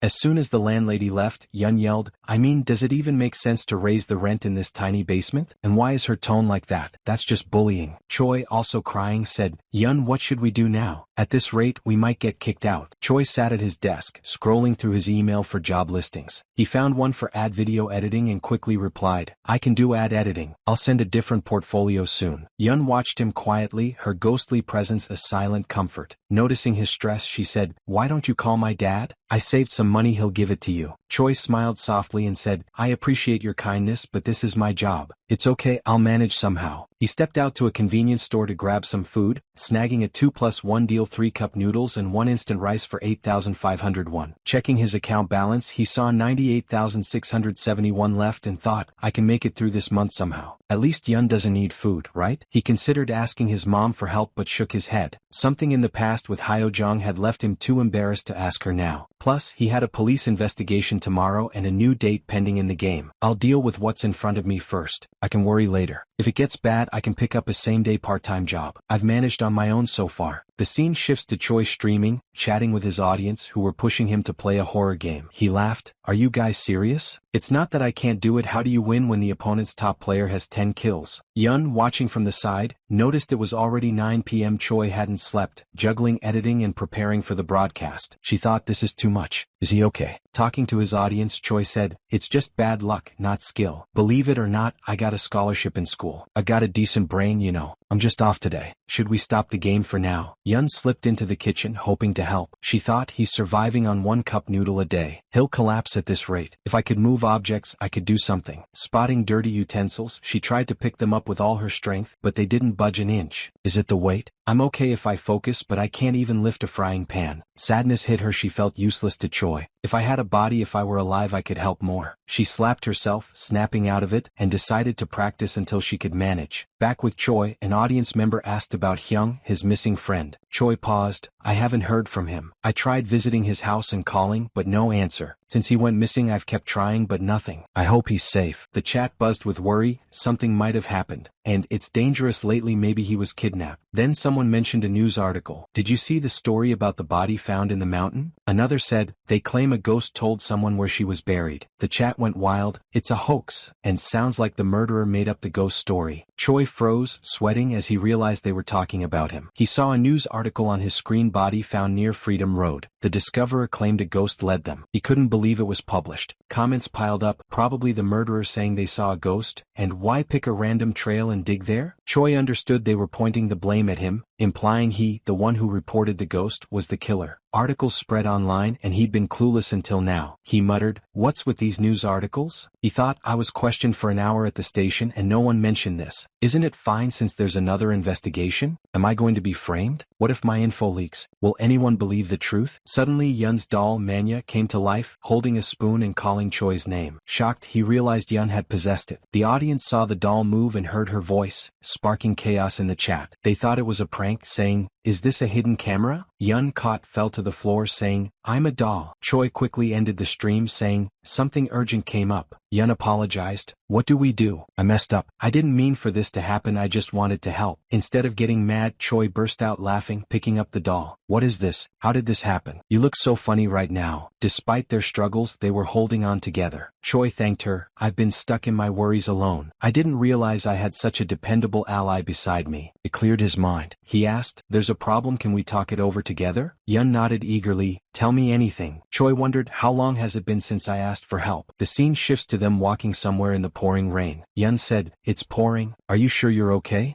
Choi replied, I think it'll work out. I can't ignore someone needing help, it feels wrong to leave it. You can stay home if you want, Yun. But Yun grabbed his hand tightly, showing she'd stay. She stepped closer saying, I don't want to get wet. Shall we sit in the car? Choi blushed at her closeness and agreed. Playfully, Yun asked, so, is the ghost you're meeting pretty? The question threw him off. The scene cuts to a lavish apartment where a man in his underwear sipped wine. He called his bodyguard in, asking, did you look into it? The bodyguard nodded. His name's Choi Do-yeon, 24, an unknown streamer. Nothing special about him. But he found a body, claiming a ghost told him. They identified the woman. Insiders say a doll floated in front of everyone. The man, shocked, asked, a doll flew? The bodyguard confirmed, hard to believe, but everyone saw it. Lighting a cigarette, the man smirked. So, she became a ghost then. He ordered, give that ad editing job to this guy and tell him to come here. With a creepy smile, he added, I'm really curious if it's true. Choi sat in his car with Yun. Rain poured hard outside. Yun said, sitting in the car on a rainy day reminds me of the first time we met. To be honest, I thought it was a dream at first. But when I was at my limit and ready to give up everything, you saved me. That ghost probably needs help as much as I did. Just like I was saved by being with you right now. Just don't overdo it, okay? Choi looked at her and said, I've been thinking about that for the past few days. I feel lucky that the first ghost I met was you. Our first meeting was a bit cold, but now it feels like I would be empty without you. Yun asked excitedly, is that ghost pretty? Why haven't you answered this since earlier? Choi said, yes. Yun asked again, jealous. When I asked you earlier, you brushed it off. Was that female ghost beautiful, Mr. Choi? Choi got scared and caught. He tried to cover it by saying, you are the prettiest person I have ever seen. Yun smiled big. Her favorability went up a lot. She said, I believe in Choi. Choi's face turned red. He hoped it was a good answer since she looked happy. Choi thought talking to her cleared his mind. If things got worse, he decided to ask her father for help. When he explained the situation, her father agreed to help. If the victim's family came forward, they could avoid the worst. If the killer was caught, the case would close. Choi also thought of using the LP store for help. The magnifying glass or other locked items might be useful. His top goal was to catch the person who killed her. His LP points were growing while being with Yun. He could check new items after this date. Even a live stream could bring good publicity if he handled it well. They reached the place. Choi calmed himself. He and Yun walked toward the ghost under one umbrella. Yun asked, are you okay? What if we turn back now? Choi said, it's okay. I think I can do this. I've practiced the simulation game too. But inside he was sweating hard. He told Yun not to worry. Yun looked worried for him. She knew how much he suffered for her. She understood how hard this was. She held Choi's hand tightly in a sweet way and thought, even so, I secretly hope you don't think I'm awful. They moved toward the ghost. Yun said, now that I've made up my mind, I need to be confident. If we turn back, you'll just keep worrying, right? Let's help her and finish this. Choi smiled at her. Lightning struck. The date began. Yun disappeared. His phone showed the second midnight date started. Choi knew Yun could see him, but he couldn't see her. He hid his worried face and walked to the bridge to find the ghost. He thought, it said that if a ghost's energy is strong, weaker energy becomes unclear. This is just something I read online, so it might not be true. His phone showed the ghost's favorability was normal. Choi decided he must not run away or deny her, no matter how scary it got. He saw the headless ghost body. It scared him. He thought he needed to gather information by talking. Choi walked to the body and put his umbrella over it. He said, "Hello. Do you remember me? We met yesterday. It seemed you needed help. Can you tell me what's going on?" Only silence and rain sounds answered. Choi sweated and said, "What can I say? This feels very uncomfortable." He started to fear. He thought, do ghosts react slowly? Shouldn't options appear? Why is the free date still going? He calmed himself and focused on talking. He noticed the head was missing. He looked around the bridge but couldn't find it. He thought it used to appear with her. If there's no head, how can we talk? Choi asked the body, "Did your head not come with you?" At first, no reply. Then she pointed in a direction. Choi looked and found the head hiding in a corner of the bridge. He said, "There you are. Do you remember me?" He slowly walked toward the head, saying he wanted to hear her story and chat. But the head moved back, escaping. Choi was confused. He didn't understand why she hid. He gave the umbrella to the body and moved closer to the head. "Excuse me, can we talk? I'm not a bad person." But the head kept moving back. It seemed scared of Choi and didn't want to talk. Choi said, "I just want to understand your situation so I can help." Seeing her fear, he got more confused and annoyed. He asked himself, did I do something wrong? I didn't do anything bad. Why is she running? His phone showed a pop-up. After much trouble, I decided to help her who was suffering alone. But her head is nowhere. I look around and find it watching from far, keeping guard. Wait, is she embarrassed? Choi read it, still confused. Two options appeared. 1. Are you really that shy? Let's not pressure her and wait until she brings her head. 2. Maybe she's afraid of me. Let's calm her and show I came to help. Choi realized she was shy, not afraid. He decided to pick option 2 to be safe. But his phone showed a red warning, next choice penalties activated. New options updated. Choi freaked out. The new options were 1. We're running out of time. This is pointless. I'll shout for her to come without being annoying. 2. We've come this far. Don't keep me waiting. If you won't cry, I'll say I'm going home and threaten. 3. You're already creepy. Be grateful I talked to you. I'll belittle her and push through. 4. Threaten her by taking her body hostage. With an evil face, say if you don't come, I'll take your body. Choi was confused. Why were penalty options given? He remembered trying to say something outside the choices before. He got scared. All options lacked sense. Whatever he picked would be bad. He saw only 9 seconds left to choose. He had no choice but to pick one. He didn't know what would happen if he ignored the options again. Time was running out. He decided to pick the least bad option. He walked to the ghost's body and gave her one last chance. The ghost looked confused. Choi grabbed the body as a hostage and said, if you don't come now, I'll take her body with me. If you don't want to come, what else can I do? Choi picked the last option, take the body hostage and threaten the head to come out. But inside he was terrified and sweating hard. He thought, was this the right choice? For a while the ghost did nothing. She just looked straight at Choi. Choi stood confused, thinking, now what should I do? Things are not going smooth. She seems angry already. What am I supposed to do with choices like this? Okay, I will apologize now and try to smooth things over. His hand was shaking in fear. He tried to cover his mistake by saying, I was just trying to lighten the mood with a joke. His smartphone popped up a window. She feels embarrassed. Her favorability increased slightly. Choi got confused reading this. He wondered why her favorability went up, not down. Then the ghost head moved toward Choi on its own. Choi put it on her body. Soon after attaching the head, her appearance changed completely. Choi asked, are you alright? But the ghost didn't reply. She was just trembling. Choi couldn't understand why she was doing this. Then the ghost said, trash. Hearing the word trash from her mouth, Choi froze in place. The scene shifts to Yun waiting for Choi near the bridge. She said, it would be better to wait here than to be next to you, right? I wonder if Choi is doing well or not.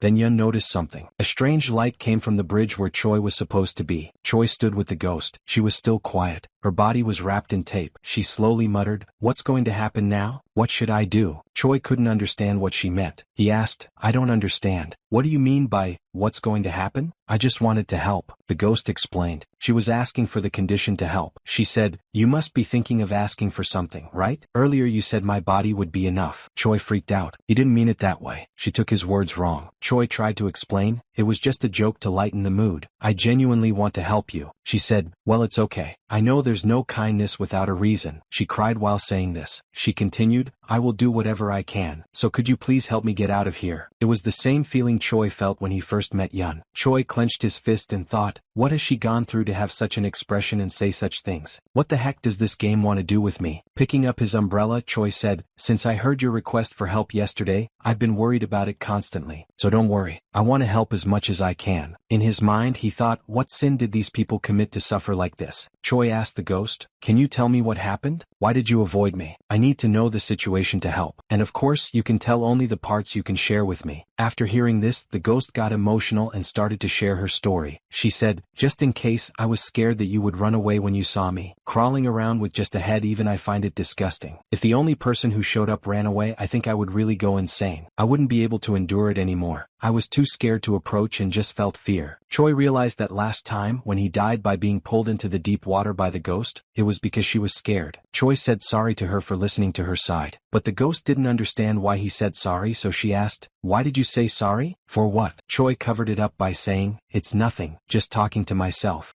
Then he introduced himself. I am Choi Do-yeon. What's your name? She said, my name is Kang Sun. Kang Sun was someone who had been waiting endlessly for a helping hand. What this person needed to hear was just one word of promise to save her from this hellish life. Choi assured her, don't worry, I'm not doing this with any bad motive. I may look like this, but I don't lie. That's why I am going to save you for sure. So don't be anxious or look at me with suspicion. I think that should be enough. But Kang Si said, can I really trust you? Choi replied, of course. I might not seem reliable. It's true that I am not great, but I promise I will definitely help you. This gave Kang Si huge relief. She hugged Choi. Choi got confused. Yeon had hugged him the same way when he promised to save her. Kang Si broke into tears. Choi hugged her back to make her feel relaxed. He wiped her tears and said, I am sorry. It must be hard for you to wipe your tears alone. Kang Si thanked him. Choi said, there's a pavilion ahead. Shall we move there and talk? It's getting cold in the rain. Kang Si agreed. But then Kang Si asked for a favor. She wanted Choi to remove the tape from her body. He agreed and started to look for the end of the tape to tear it off. He couldn't find it. It was dark, so he couldn't see well. It wasn't on her back. Then suddenly he found the end of the tape. While searching, Kang Si was embarrassed. Choi couldn't remove it. He explained, the end of the tape is near your chest, so maybe we should just leave it. But Kang Si didn't want that. It was very uncomfortable for her. She asked, if you are okay with it, then I am fine. Could you please help me? I can't take it off by myself. At first, Choi hesitated. But then he thought it would be rude to hesitate with personal feelings right now. So he tried to remove it as carefully as possible. He had to put his private feelings aside. Suddenly, Yeon appeared. She saw Choi doing something with Kang Si's chest. She was shocked and asked Choi, what are you doing?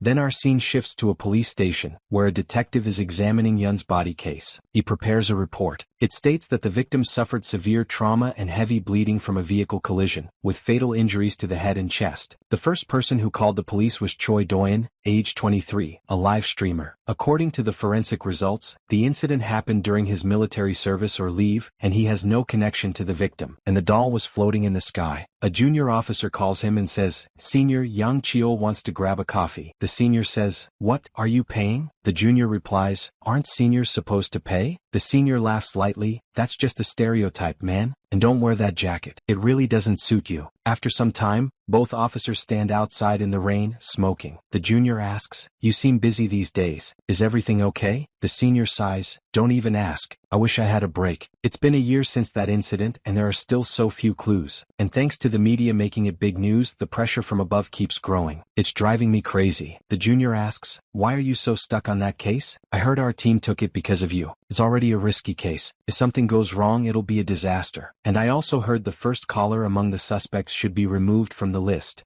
The senior says, innocent people shouldn't be treated like criminals, and someone who was actually at the scene should help. The junior, confused, asks, what? The senior replies, the only thing I'm sure of is that the real culprit is someone else. I checked his record. He was in the military. No leave was granted. And when we compare it to what the victims said about their identity and situation, everything fits perfectly. I have a strong feeling this case will lead to something huge. The junior checks his phone and suddenly asks, by the way, you said the doll was floating, right? He shows his phone and asks, is this the doll? He plays a stream clip of Choi, where Yeon was accidentally seen by everyone. The junior says, during Choi's live stream, a doll was moving on its own. Thousands saw it live. Most people think it was clickbait, but I clearly heard a female voice. Do you think the victim possessed the doll? The senior says, honestly, even seeing this with my own eyes, I still can't believe it. Just then, someone calls the junior officer. His expression changes and he is told to reach somewhere immediately. The senior, surprised, asks, who's calling you at this time? What happened? The junior replies, they found a suitcase washed up at the reservoir, and there was a person's head inside. The senior freezes, completely shocked. The scene shifts to Choi. In an awkward moment he introduces the two ghost girls to each other. With a forced smile he says, "So, Hyun, we met a few days ago on the expressway. She's 22. Then he turns to the other ghost and says, "And this is Kang Si. We haven't talked much yet, but we're getting to know each other." Kang Si hides a little behind Choi and softly says, "Hello?" Hyun looks confused but replies, "Hello." Then silence fills the air. Choi sweats in his mind. What is this suffocating awkwardness? One ghost on my left, one ghost on my right. My whole body feels cold, like chills. He notices Hyun looks uncomfortable. His expression changes. Is she just shy? Should I lighten the mood? Maybe small talk will help. He asks Kang Si, "So, how old are you?" She answers, "I was 21. Then she asks him, "And you?" Choi says, "I'm 24 now." While they talk, Hyun silently watches them, clearly getting jealous and irritated. She knows she can't interfere, but still she steps between them and says, "Looks like you two got pretty close. Anyway, you only wanted to remove the tape, right? Nothing else."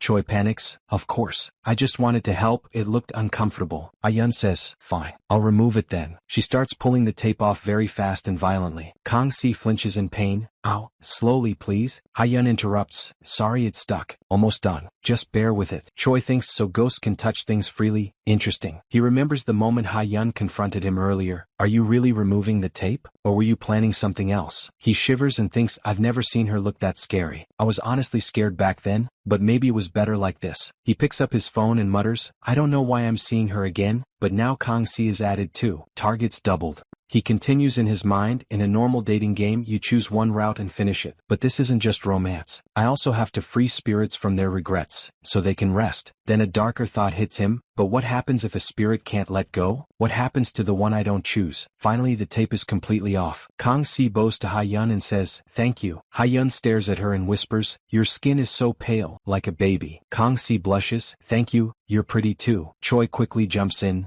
Sorry, I know this is sudden, but can you tell me what happened to you? We can't stay like this forever. I need to understand if I'm going to help you." Hyun also looks at Kang Si quietly. Kang Si hesitates and says, "Sorry for the trouble, but before anything, there's a place I really want to go. Can you help me just once?"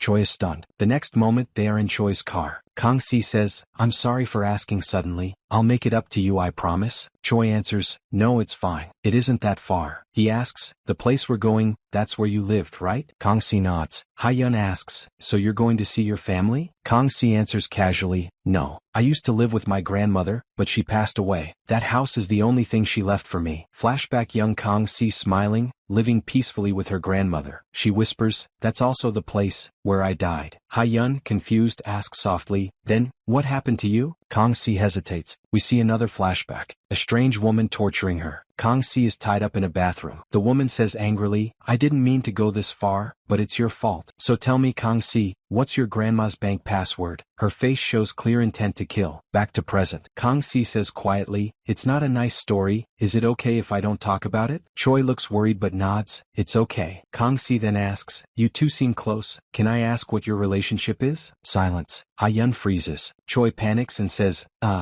We just kind of ended up together." Suddenly his phone buzzes violently. A pop-up appears. "Choose your answer. This will change the bond between characters." He starts sweating. It's happening again. "The answer I choose will affect my life, again." Scene shifts. The same woman from Kang Si's past is at a convenience store, holding Kang Si's ID. The shopkeeper refuses to sell her anything. The woman shouts angrily, "I am Kang Si." She points to her face. "Look, the mole is right here. I just gained some weight, that's all." She snatches the ID back and storms toward the exit, yelling, "So annoying. I'll buy it somewhere else. Just because I gained weight you make a big deal out of it? Why don't you people believe me? You think I'm pretending to be someone else? Damn it." Then the scene shifts back to Choi. He is confused about how to answer Kang Si's question. He is scared because it is a subjective answer, meaning his choice will directly change both girls' affinity levels. He is even more nervous because he was punished before for going off script, and now it's happening again. Then his eyes widen. Only 9 seconds left to answer. He forces himself to calm down and think. No matter what I say, someone will lose affinity, he realizes. So he decides to choose a safe answer to escape the situation. But just then Yun softly says, "Answer comfortably. Don't worry about me." Choi freezes for a moment. He thinks they are not just characters. They are alive, and I'm the only one who can see them. They are here with someone as ordinary as me, so I can't get arrogant worrying about game affinity. I don't know how long we will be together, but from the start I wanted to help them sincerely, not because of a game. Being honest right now is the least respect I can give them. He takes a breath and speaks. It's hard to define what we really are, but I genuinely like being around you both. After years of streaming alone, I forgot what it feels like to not be alone. Sure, things get awkward sometimes, but now, when you're not there, it feels strange. Our meetings were unexpected, and I know I might not seem reliable, but I'll do my best to help you both no matter what. At least when we're together, I want us to smile and forget the pain. He finishes, nervous, hoping his words reached them. He slowly looks at Yun. She is quiet, and looks slightly annoyed. He asks, was that too cringe? Yun looks at him, then suddenly smiles a little and says, you're kind of smooth, you know that? Choi lets out a huge breath of relief. Thank God she's not angry. But suddenly Yun leans forward, eyes sparkling. Hey, random question. When was your last relationship? Choi freezes, then Yun adds, actually more importantly, who is Kwan Hyo-jong? Choi's expression drops. Panic. How does she know that name? Yun continues, smiling dangerously. You were calling her name in your sleep. She must be someone special. Choi turns red and stutters. A special? No, I mean, she was just a girl I used to like. But Yun gets even more excited. Tell me everything, right now. Choi panics and blurts, at this rate I'm going to crash the car. While watching their interaction, Kang-si quietly smiles but thinks, they really have a strong bond. They're lucky. If I had met him earlier, maybe that place could have been mine instead of Yun's. On the system screen, both girls' affinity levels rise. A moment passes and Yun says softly to Kang-si, you reached this far because of Choi. He helped you. Kang-si nods. So, I'm glad you got to meet your family. The culprit still isn't caught though. Yun replies, not yet, but the investigation is still going and Choi is here too. Choi quietly watches them. Their conversation is smoother than he expected, but Kang-si still avoids talking about her past. Even earlier she said she was scared he would run away. Anyone can tell she went through something terrible, but I can't help her without knowing anything. He decides to ask again gently. We're almost there. It might help if you tell me what happened before we arrive. He continues carefully. Maybe I'm wrong, but did you stay quiet because you were scared I'd leave? Kang-si shakes her head. No, I just wanted to reach home first. I didn't know where to start. Then suddenly she begins. I was killed by a friend I used to live with. Choi's face goes pale. She continues, one day an old friend contacted me. She said she was kicked out and needed a place to stay for 2 or 3 days. I couldn't say no. My grandmother's room was empty, so she moved in until she found another place. At first she was nice. She helped with chores. After my family passed away, I was alone, so her presence felt warm. We became close, but that warmth didn't last. Days passed, then months. Slowly she started acting like the house was hers. We argued all the time. Then one day during a fight she said, at least your family left you insurance money. That's why you live comfortable. My dad is getting beaten and my grandpa will die soon too. We fought badly. I told her to leave or I would call the police. She pauses, voice shaking. The moment I took out my phone, she smashed a glass beer bottle on my head. Choi flinches. I passed out. When I woke up, I was tied inside the bathroom. She demanded passwords to my bank and phone. She said she'd leave once I gave her the money. But even after taking it all, she never came back. Tears form in her eyes. When I woke up again, my head was floating in a reservoir. Choi feels sick. I later saw my body walking on a trail. That's when I realized I was dead. She cut my body into pieces and dumped them in the reservoir. No matter how many times I woke up, I was always floating back there. I was hopeless, lonely, until you showed up, Choi. She breaks down. I was happy, but also scared you would run away. So please, once this case is solved, I won't bother you again. Just help me one last time, please. Don't leave me behind. Silence. Choi finally speaks softly. I promised, didn't I? I told you I'd help. I don't want anything in return. If this case ends and you smile again, that's enough for me. Kang-si looks at him with trembling relief. Thank you.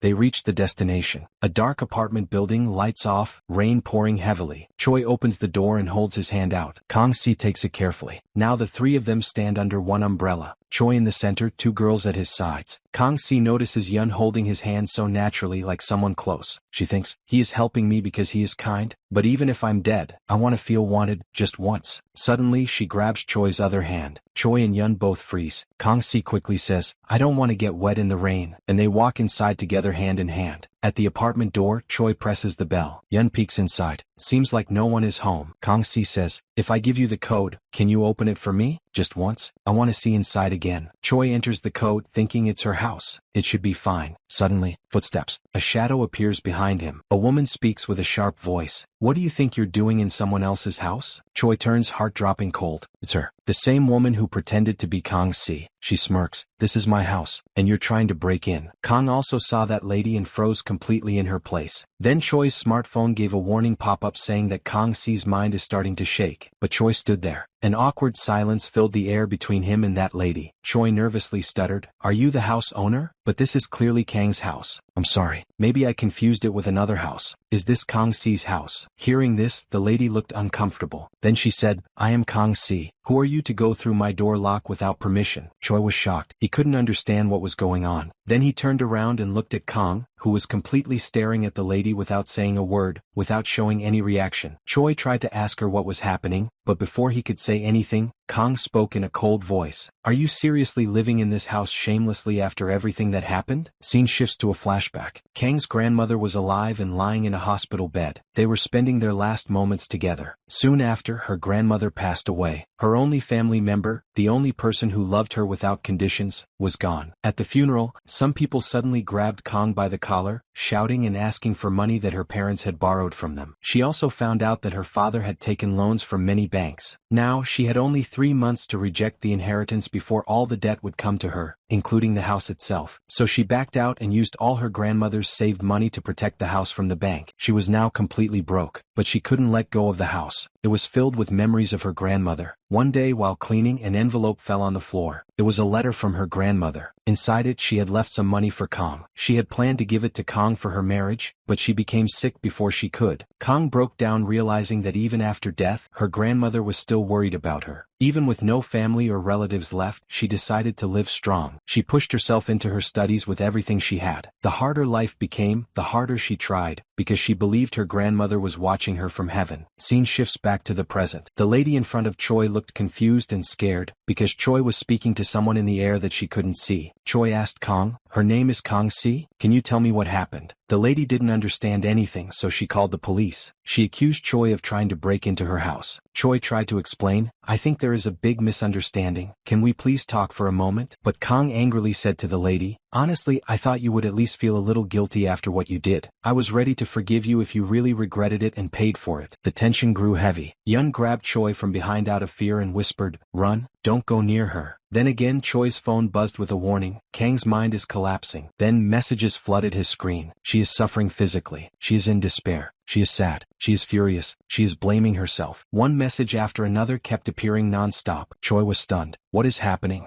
Could this really be the friend Kang talked about? He thought. Then the final warning appeared. Kang is out of control. Suddenly, Kang grabbed the lady by her neck and tried to throw her off the building. Choi panicked and tried to stop her. But right in front of his eyes, Kang threw the lady off the building. While the lady was falling, Kang said with hatred in her voice, "Feel the pain I felt. I'll be waiting for you in hell." The lady crashed onto a car below. Another woman walking outside witnessed everything and screamed in shock. The lady didn't survive the fall. She died instantly. Choi and Yun stood frozen watching Kang. Choi thought to himself, installing that camera, maybe it wasn't a bad idea, because right now, a murder had happened in front of him. Kang sat on the floor whispering, "It's okay, you deserve to die, it's not my fault." The dead woman's phone was still on the ground. The person on the call kept saying, "Hello? Hello? Are you there?" Kang slowly turned around. Her face made Choi gasp in terror. One of her eyes was missing, blood pouring from it like tears. She said softly, "Do you think so too? I tried to forgive her, but I couldn't." "Sorry, you must be scared. I never wanted to hurt you." Choi was frozen. Fear swallowed him whole. What should I do? Call the police? How do I fix this? He thought. Suddenly Yun grabbed his hand. "Calm down, let's go. We need to run." But Choi refused. He believed he could still fix everything. Then Yun's body slowly started to fade, turning into red smoke. She reached out for him, whispering for help, but nothing changed. Choi watched in horror as Yun disappeared right in front of his eyes. Losing her again broke something inside him. From behind, Kang spoke again while her head twisted unnaturally. "I should have lived my life differently. It was all pointless." Another warning flashed on Choi's phone. Kang has lost full control. Then she looked at him and said, "Choi, I like you. You saved me when I was alone and crying. Do you remember?" But suddenly her body started falling apart piece by piece and hit the floor. Choi watched in shock. He once heard that when a ghost kills someone, it turns into an evil spirit that wanders forever. Her broken body parts began crawling toward him. "Even like this," she whispered, "even if it's the second time, can I stay with you, Choi?" Choi couldn't take it anymore. He broke down and finally turned to run. But this made her furious, because before, Choi promised he would never run away. Her affection dropped to nothing and turned into obsession. Blood poured from her eyes. Her mind, fully broken. Choi ran to the end of the hallway and tried to open the gate. It was locked. It's over, someone is dead. If I stay here they will blame me, he thought. But it was already too late. Kang had fully turned into a terrifying ghost. She tilted her broken head and said in a chilling voice, "Why, are you running away from me?" Choi fell to the ground and tried to escape from the situation. Kang's hair slowly came toward Choi and started to wrap around his body. She said, "Why are you running? You said you wouldn't run. Is it because I pushed her? But I am sorry. I was angry. I couldn't control it." She slowly came toward Choi, making him feel uneasy and scared. She kept her hand beside Choi and said, "But I couldn't hold back. Don't you feel the same, Choi?" Choi was trembling with fear while Kang's hair wrapped around him. He said, "I understand how you feel, but now I am the one taking the fall. If you had just explained a bit more." Upon hearing this, Kang got angry and said to Choi in an angry tone, "It's a little small, but it's enough for two of us. You can bring Yun too." "No, maybe not. We should just live together, just the two of us. I will take care of your part too." Now it seemed Kang had decided to keep Choi with her by any means, but she didn't understand Choi. Choi thought, "If the police come here, I will be accused of being a murderer. So what should I do now? Should I run? But no, I know I can't run. Even if I tried now, I might be killed by Kang." But then he noticed something that worried him more. It was the paramedic team recovering that lady's body. From their conversation, it seemed she was still alive. Choi thought, even if I run, I will still be branded a killer. He tried to think where it all went wrong. He started to sweat heavily. Then he blamed himself for meeting Kang Si. But he said,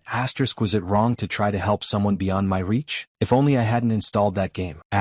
Soon the police also arrived at the place. But Choi was busy in his own thoughts. He said, "No, there were so many chances to stop this. If I had just trusted Kang Si earlier. If I hadn't panicked. If I had just believed her." Then, after gathering all his courage, he moved Kang's hair from his body and said in a serious tone, "Living together with you? I don't care. Sorry, but I am more into bubbly girls like Yun, and a boring girl like you is the worst." These words made Kang's heart pierce through with a sharp needle. He then continued, "I was hoping I would get something in return, but I didn't know you are a beggar living in such a filthy house. You should have been born to better parents if you wanted someone to care." His plan was to twist Kang's feelings and use it against himself, so if she killed him he could just start over. Then he started to say more harsh words to her. Kang also got depressed and said, "Liar," to Choi. She continued, "You are not like this before, so why are you acting like this?" Choi replied, "No wonder why your friend tried to kill you." Then, passing beside her, Choi taunted her, "It's annoying, so can you please disappear now? I have to find a rich and pretty ghost, and you said we were going to give me something great, which was a lie." With these filthy words from Choi, Kang again lost her control. Choi closed his eyes, hoping to get killed soon. Kang said, "Why did you lie to me? I trusted you." She tried to stop him. While Choi was thinking, I could have stopped it all. If I hadn't been so obsessed with the game. If I had just listened to Kang Si's voice a little more. If I had only guessed how angry she was. Then, from behind, Kang suddenly grabbed Choi's neck and tried to choke him. But this was all Choi's plan. While dying, Choi thought, this time I will just trust Kang and step in first. Then Kang pinned Choi down on the floor saying, "Why does everyone keep betraying me?" Choi put a little effort to get free from her, but it was no use. She was very angry. And eventually Choi died, thinking he could have saved her before everything fell apart. Before dying, Choi also saw Yun, who was there, and tried to help him, but she couldn't do anything. And at last Choi died. He respawned with a lightning strike. He was back when he was putting the code in Kang's house lock, but he stopped and his hands were trembling. Then he looked toward both girls. Kang, worried, asked, "Is there a problem? You don't look so good."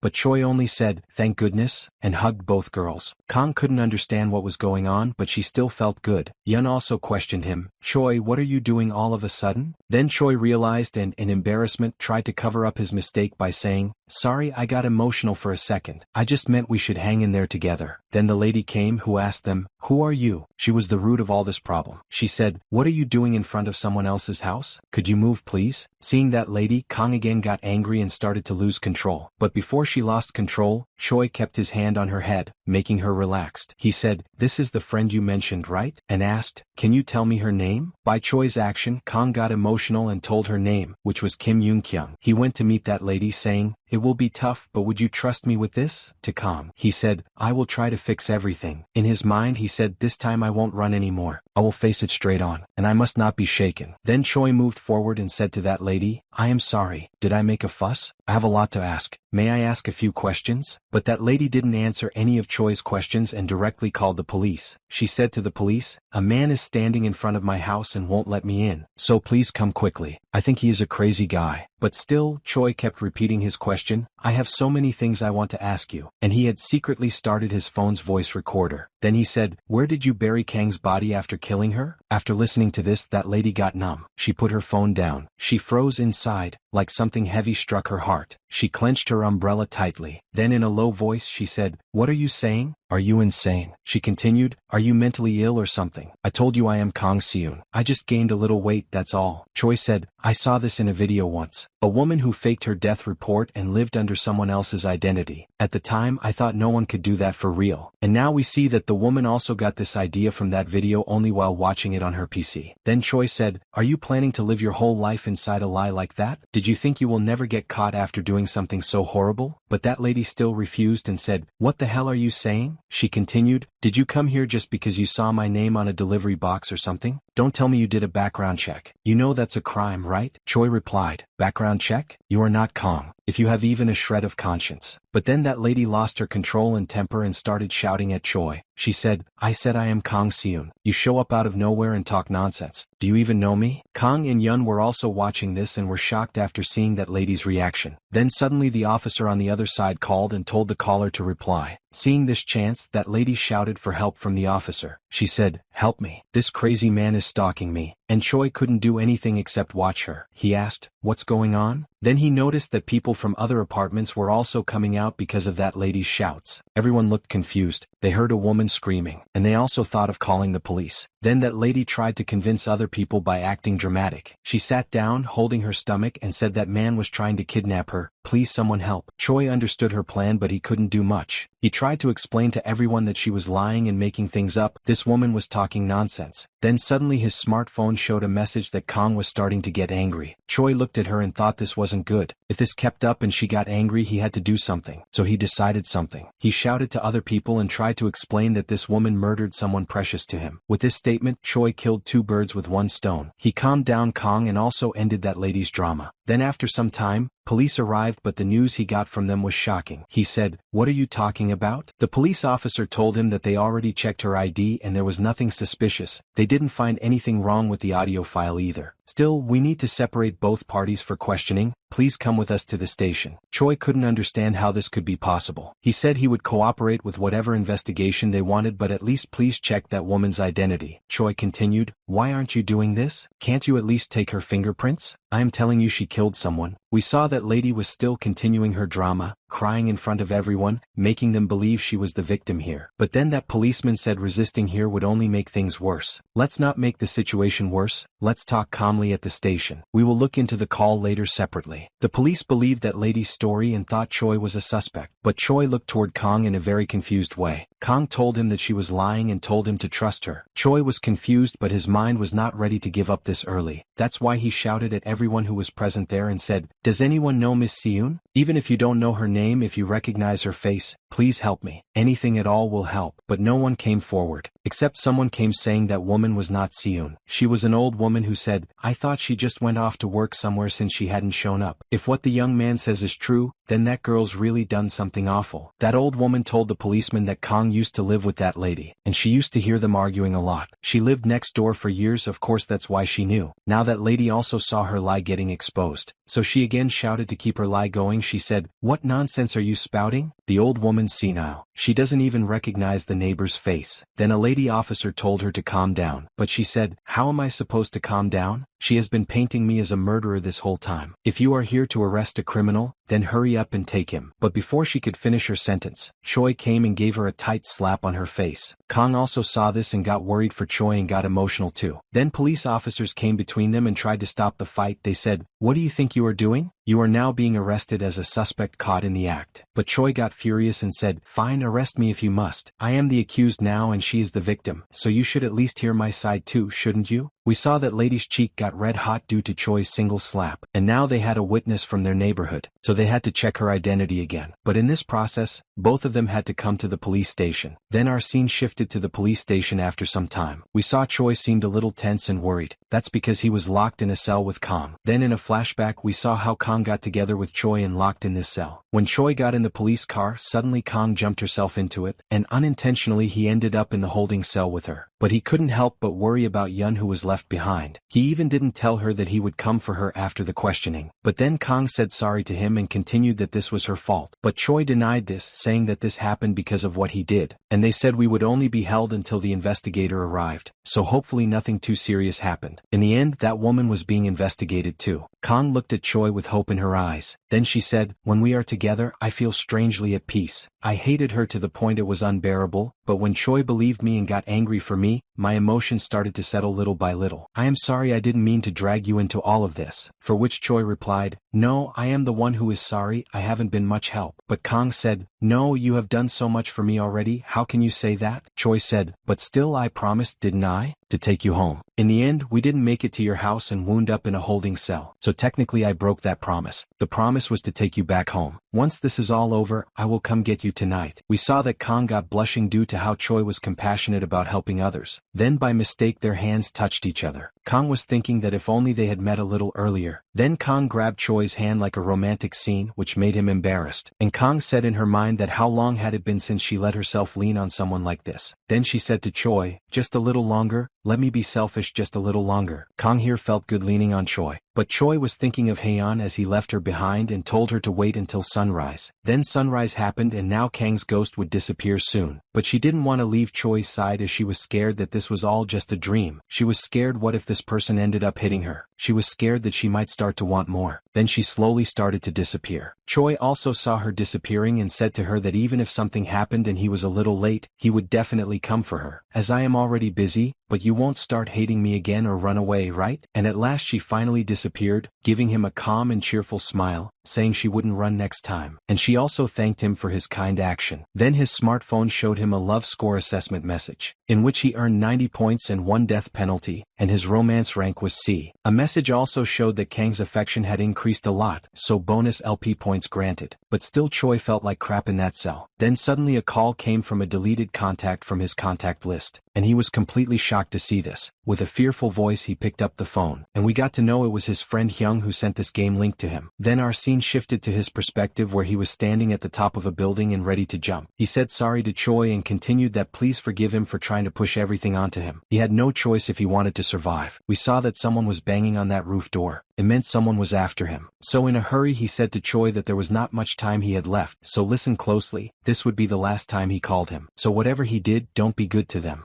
Then the scene shifts back to Yeon. She was standing alone in Kang's house. Rain was pouring hard outside. She whispered, it just keeps raining. I hope Choi is okay. Please don't let anything bad happen to him. She felt nervous about being away from Choi's side. In her worry, she started biting her nails. She was also jealous, thinking Kang might take her place in Choi's heart and even hurt him. She said to herself, I can't shake this uneasy feeling. Then she remembered. It was the Goyang police station, right? I've been there once before. Maybe he needs my help. She decided to go there alone in the heavy rain. Not having a phone is really annoying, but don't underestimate a pro walker. If things don't work out, I can always come back. On the way, something stopped her and scared her. It was a cute dog that could see Yeon. She tried to calm it. You're a good dog, Shu. But it kept barking loudly at her. I'm just trying to catch a bus. Could you move aside just this once? I'm not a bad ghost, I promise. The dog got even more aggressive and barked harder. Its owner was coming down, but the dog wouldn't stop. Yeon suddenly remembered something. I've heard white dogs can see ghosts. Could that be true? Just then, she saw the bus she was waiting for leave the stop. She ran after it, waving and shouting, wait! Take me with you. I waited for an hour, but it was gone. Her heart broke. She felt even more worried about Choi now. Standing alone on the wet road, she realized how helpless she felt without him. Being out here without Choi really shows how pathetic I am on my own. Tears filled her eyes. I'm someone nobody is happy to see. But why am I still holding on and walking through all this? Then she remembered the happy moments she spent with Choi. Those memories gave her strength again. She wiped her face and kept walking. The scene shifts back to Choi. He gets another call from his friend Hyung, who says, never keep ghosts by your side. This confuses Choi even more. He asks, what the heck does that even mean? What kind of game is this? And how are you calling me now? His friend replies, I'm sorry, I had no choice if I wanted to survive. Now Choi is both worried and confused. What happened to you? He asks. But Hyung says, there's no time. I'll get straight to the point. The longer this goes on, the more the ghosts will depend on you. But that doesn't mean you should open your heart to them. If their affection drops, the voice starts cutting off. Listen carefully, this is a game. The call suddenly ends. The broken call leaves Choi with more questions than answers. New problems keep coming. Then a police officer calls him. The investigator has arrived. arrive. But Choi isn't worried about that anymore. He's thinking only about his friend. He asks the officer if he can go to the toilet first. There, he tries calling Hyung again and again, but no one picks up. Frustrated, he mutters, "What's going on? What have you been doing all this time? If you're going to explain, do it properly. Don't keep them close, affection level. It's a game. What does all this mean?" When he comes out, he is surprised to see a familiar face, the same detective who handled Yun's case before. The detective asks, "What are you doing here?" The questioning starts with new officer, while the old detective stands quietly behind. The new officer asks something, but the old one smiles and says cheerfully, "Don't mind me. I heard this case is interesting, so I came to watch. I'll stay quiet." The new officer tells him to go back to his department, but the old detective stays. Choi is lost in his thought about Hyung, so he barely answers the questions. The investigator asks, "Are you okay?" Then he says, "I understand the situation. Now I'll ask about the woman who came with you." He puts a file on the table. "We checked her identity. She really is the missing person Kim Yoon-kyung, even though she keeps denying it." Choi gets angry. "What did she say? Did she mention Kang Si-yoon at all?" The officer says, "I can't tell you that right now, but you have no connection to Kang Si-yoon, so how did you know about her?" Choi knows no one will believe the truth, but he says it anyway. "I found out from Kang Si-yoon's ghost." The new officer looks totally confused. Just then, the old detective steps in and saves him. The kid looks exhausted. Let him go for today. His identity is clear, and he won't run away. Let's focus on that woman instead. If her story is true, it might be self-defense or public interest. I believe this boy. Just look at him. He might collapse any second. We don't want more trouble. Choi really has dark circles under his eyes from no sleep. The officer finally agrees. "We'll end the questioning for today. Come back if we call you." Choi and the old detective walk out of the station together. Choi says, "Thank you so much for helping me. Honestly, I was suffocating in there." The detective asks, "What have you been doing these days? You look like you haven't slept at all." Choi replies, "I'm sorry, but I can't really talk about it." The detective says, "I have a lot of questions, but this isn't the time. Can I have your contact number?" Choi gives it. Then he adds, "I need to pick someone up, but I don't have money for a taxi. Could you please drop me at Donggu Apartments?" The detective looks at him for a moment, then nods. "I can do that much, but you're clearly pushing yourself too hard. Take a break." Choi shakes his head. "I can't. I made a promise." In his mind, everything is rushing at once. Pick up Yun where he left her, finish Kang's case, check on Hyung again, earn money. So many people are waiting for him. He has no time to rest. The detective sighs. "All right, if that's what you want, let's go." But the moment they start walking, Choi's legs give out. He collapses on the ground from complete exhaustion and passes out. As he falls, a memory flashes in his mind, back when he was talking to a girl who told him, "Turn on the game stream so I can see what you're doing even from home." Then the scene shifts to Yun. She finally reached the police station, running the whole way. She was out of breath, soaked from the rain, but still smiled proudly. "Don't underestimate me. I can do this too." She panted hard and added, "Catching that bus was tough, but this is nothing." She looked up at the huge police building and got confused. Where do I even go to find Choi? Suddenly a strange noise caught her attention. When she turned, she saw an officer try and wake an unconscious boy on the ground. It was Choi. The officer said, "Kid, you're burning up with fever. You need a hospital." Choi slowly opened his eyes and pushed himself up. "I'm fine," he muttered. He stood up weakly. The officer was shocked at how stubborn Choi was. Choi asked again, "Can you still take me to Donggu Apartments?" Right then Yun rushed over and helped Choi stand straight. "Why are you so stubborn? You have to take better care of yourself." Choi's eyes went wide. "Yun, you came all the way here." He sounded worried, not happy. "Pushing yourself like this doesn't make me glad at all. How did you even get here?" The officer saw Choi talking to empty air and looked puzzled, but he didn't say watch. All three got into the officer's car. Choi quickly fell asleep with his head resting on Yun's lap. The officer glanced in the rear-view mirror and spoke softly. "So you're riding with us now, huh?" he said toward the empty seat. Yun gently lifted Choi's hand and waved it as an answer. The officer saw the hand move by itself and got tense. "I thought I was more open-minded than this." A ghost in my car. Hard to deny now. He sighed. "I don't know what you two have been doing, but you look like a wreck Kid, heard you got mixed up in another case. Honestly, it's a little disappointing to see you like this. Yun didn't understand everything he meant. The officer kept talking. Forensics finally identified the body as Hyun. Her father came yesterday too. The case got delayed because so much time passed, but we'll find the truth. After a while, they reached the apartment. The officer carried Choi to his room and laid him on the bed. He turned toward Yun. I'm leaving now. When Choi wakes up, please ask him to call me. He paused and added, and if you have time, I'd like to meet you again. There's a lot I want to ask. His eyes landed on Choi's streaming setup in the corner. Something flashed across his face, but we didn't hear his thought. Just as he reached the door, a clear girl's voice stopped him. It was Yun, now speaking to her doll, so he could hear her properly. I'll tell you everything I know. Please help us. The officer jumped, stumbled, and fell on the floor. He pinched his own cheek hard. This isn't a dream, he muttered, then nodded fast. Okay, I'm in. A little later, Yun was putting a cold bandage on Choi's forehead to bring the fever down. The officer listened carefully while she explained. So Kang Seun is a ghost you met by chance at the reservoir? Yes, Yun said. That's how Choi got involved. He was trying to help her. The officer thought hard, then spoke. We got a call about a suitcase that washed up on the reservoir shore. Inside was a woman's head. We never identified her. If you're right, that was probably Kang Seun. He looked around. Is she here now? No, Yun answered. We ghosts can't leave the place where our bodies are until they're found. She told him her own story, how she'd been wandering alone on the highway until Choi saved her from that endless hell. But Kang's body must have gone back to the reservoir. The officer rubbed his head. In all my years on the job, this is a first. I'm still shaking, but at least now I know where to look. We'll check the CCTV from the hit and run alley again and dig deeper into that fake Kang Seun. He glanced at sleeping Choi. Man, I won't wake him up right now and ask 1,000 questions. Yun glared. Kidding.